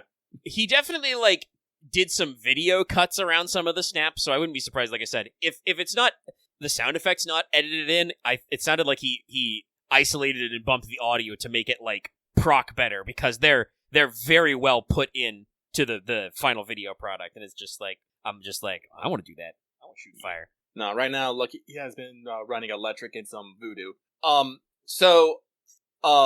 I will say the magic spells, there's only like 5 of them in the game, like per category. And they're not they're not all, like directly direct. Actually, like I can run to a person and talk about them. So electric, funny enough, is while it does have a damage, it actually has a lot more movement abilities in it. Like the level 1 is strikes, which lets you launch a line of lightning strike that zaps everything in their path. Damage, cool. But when you get to level 3, that's dash. Lets you move forward instantly, leaving a trail of electricity behind. Movement ability. That's level 8 ability, which I just unlocked. Love lightning moves like that. Oh, same. Level 8 is portal. You get to spawn portals. We have electric portals now. Level 16 is teleport and strike your arrival point with a lightning blast. And level 25 is might. Boost your movement and reload spin by 50% for 15 seconds. And like I was talking about earlier, all of these have specific cooldowns. Like the fact, Strikes has a 35-second cooldown, but Dash only has a 10-second cooldown. Portal also only has a 10-second cooldown, but that's non-damaging, so that makes sense. Fire is actually very damage related. Like I think all of its abilities do damage just in. Yeah. Oh, they actually have electric is utility, fire is offensive, acid is offensive, voodoo is utility. So fire, you have fireball, makes sense. Fire beam, laser, surcharge, burn enemies in a wide zone. Already burning enemies explode instead. Wisp, summon a wisp that burns enemies for 4x damage, jumping to another on death. I love summoning things. I think I just want wisp, just so I can summon a wisp. And then it's 25 finger gun. Swap your weapons for fiery fingers that shoot explosive fire bullets. That last one also lets you know how the tone of this game is. You start the playtest with one emote, which is the finger guns emote. Mm-hmm. Acid, I won't go through them all, but it's all basically throwing globs of acid around and sprays and bubbles and rains. And level 4 voodoo, you might be asking what that is. Actually, that's your healing class. Level 1 is drain. You can drain enemies to heal yourself. Level 3 is you just heal an ally. Level 8, you get a damage ability. Corruption, throw dolls that explodes and corrupt an white enemy. 16, ritual, that's a healing circle. And level 25, doll is temporarily, it's a zone that gives you temporary invincibility and movement speed. So very support focused. Honestly, with that, maybe I'll do electric fire, or maybe fire voodoo. Fire voodoo sounds fun. And yeah, the basic way it is you just hit one of 3 keys, you throw a card, the spell happens. It's very simple, but very fun. Now this game can be played up to 4 players, but it is perfectly serviceable by its own. I've done several runs on my own. I did one normal run on my own and did not have a horrible time. I was probably not the best outfitted for it, because like I said, you do have levels, and as you level up, you can improve your equipment, so there is a definite sense of progression to the game. You both unlock new things and also improve your current things. Yes. This is good. Good game design, TM. Good. You're good. I will say the thing that the game is probably lacking in right now, and this is not actually the devs' fault. They've actually said this is, a playtest. This is an alpha build, super early. Yeah, their main Steam page literally says that they're coming to early access still next year. It's one of those games, chat. Yeah. Man, for like an alpha build, this is still very well put together. But I think the thing that is probably the weakest about the game is there's not a lot of weapons. You have 4 primary weapons and I think 3 secondary weapons. So you don't get a lot of spice. And I am hoping that one of those secondary weapons is just 2 of the first secondary weapon, I think. The description also says they explode, so... Yeah, no, well, Jay used them in the video, so yeah, no, they explode. When they run out, you just huck them. Oh, that is very Borderlands, but also very fun. Yeah. Well, that's what I was saying, it's like weird guns. But no, your primary weapons, you get a assault rifle, a shotgun, a sniper rifle, and a minigun. You got your basic 4 food groups there. Your FPS classics. Yeah, and for secondary weapons, you have revolver, bow, dual revolver. And like I said, if I had to talk about the weakness of the game, it'd probably be that right there. Not that I'm actually going to call it a weakness, because again, this game's still very early in development. I do think I will leave some feedback on it to insist that there be more weapon types, and maybe to actually, let me double check. Yes, and to maybe have the individual weapons have more unique upgrade paths, so they each feel more individually distinct. I don't know, because that is something that has been going on. But other than that, no, it's fun. Like I said, there's only a few maps. It's usually worth it to run around the map for a little bit. Because while you do get souls and gold from completing the main objectives, you can just find gold mines to mine up for some extra gold. You can find little monster spawners and destroy them to get some souls. There's usually a couple side objectives that will also give you more souls in there. And there's like little collectibles and secrets you can find in there to do it. So the game incentivizes you to run around a little bit, and usually to do that before you actually do the main thing, because like I said, once you defeat the main boss, it is time to leave. Yeah, you gotta. We start playing the fucking jangling music, and you're like, all right, we've got to go. Oh, the jangling music is so good, though. I genuinely need that track. It's so good. I love it. Every time it comes on, it's like, yeah, giddy up! Let's go, Roach! You get a horse, its name is Roach. I will say, probably another thing I will probably comment back in my feedback is I do think that Roach's controls need to be a little bit more responsive. I understand that he is a horse, but I have to actually, turning him around when I accidentally get stuck in a corner can be a problem sometimes. Yeah, there's a dash, which is also an air dash, but there's no normal sprint in the game. Roach basically fulfills that role, so I would probably hope that he's a little more, I mean, the vibes of when you beat the boss and you call Roach and you're just galloping through the fog as, unholy tailors are, like, emerging out of the fog, it's a great vibe. But that also is dependent on you not accidentally running off a canyon and falling into, ankle-deep water, several stories below. Yeah, you gotta... It's cool, but we need a little bit of, like you said, you need a little bit of responsiveness because it feels like it's a very key gameplay mechanic, so we want it to feel good. I think another thing I would probably like for in the future is if maybe if we get more maps, make them maybe a little bit more or maybe a little bit bigger. You can run around a map fairly quickly through a combination of Roach and other such things. But for right now, for this test, I think it is perfectly fine and reasonable, and I think it is an excellent highlight of what they are trying to do. But I don't think I have anything else to say right now. The playtest is going on to November 10th, so when this goes live on the 8th here in Lucky Standard Time, that should mean that there is still a couple of days left on the playtest, and I do hardly recommend everyone to go try it out. I'm gonna be real though, probably not going to really need that, because I think Jay did the thing where he went and played a game and then it became super fucking popular. Well, he posted a lot about it, but he the reason why he made the YouTube video, even though he was like, I'm not sure if this video is going to do good, is because he was like, I don't see anybody else talking about this game and I fucking love it. Yeah, and it is very Ignis core, right? You are fighting skeletons in some sort of skeleton war. You're a robot cowboy, so they can all do funny voices. There's magic, genuinely. I guess it's probably just because he didn't try it out during the playtest, but really surprised, there wasn't some electric, gags in there with the lightning spells. And also, nuclear bombs. Yes, no. Also, the humor in the game is top percent. There's a lot of flavor text in the game. Shit is just funny. Like the dual revolvers level 1, as described by its proudly unqualified inventor, gun is grenade now. This smart. Me promise. Bow, level 1. Charge it long enough and the arrow forget it's just wood. Ever seen a bounty poster where the arrow's worth more than the guy who fired it? Yeah, very funny. Revolver. Let's see if we can get more work done. Revolver. Elemental rounds, one at a time. The guy who made it liked fire. His house didn't. It's very good, yeah.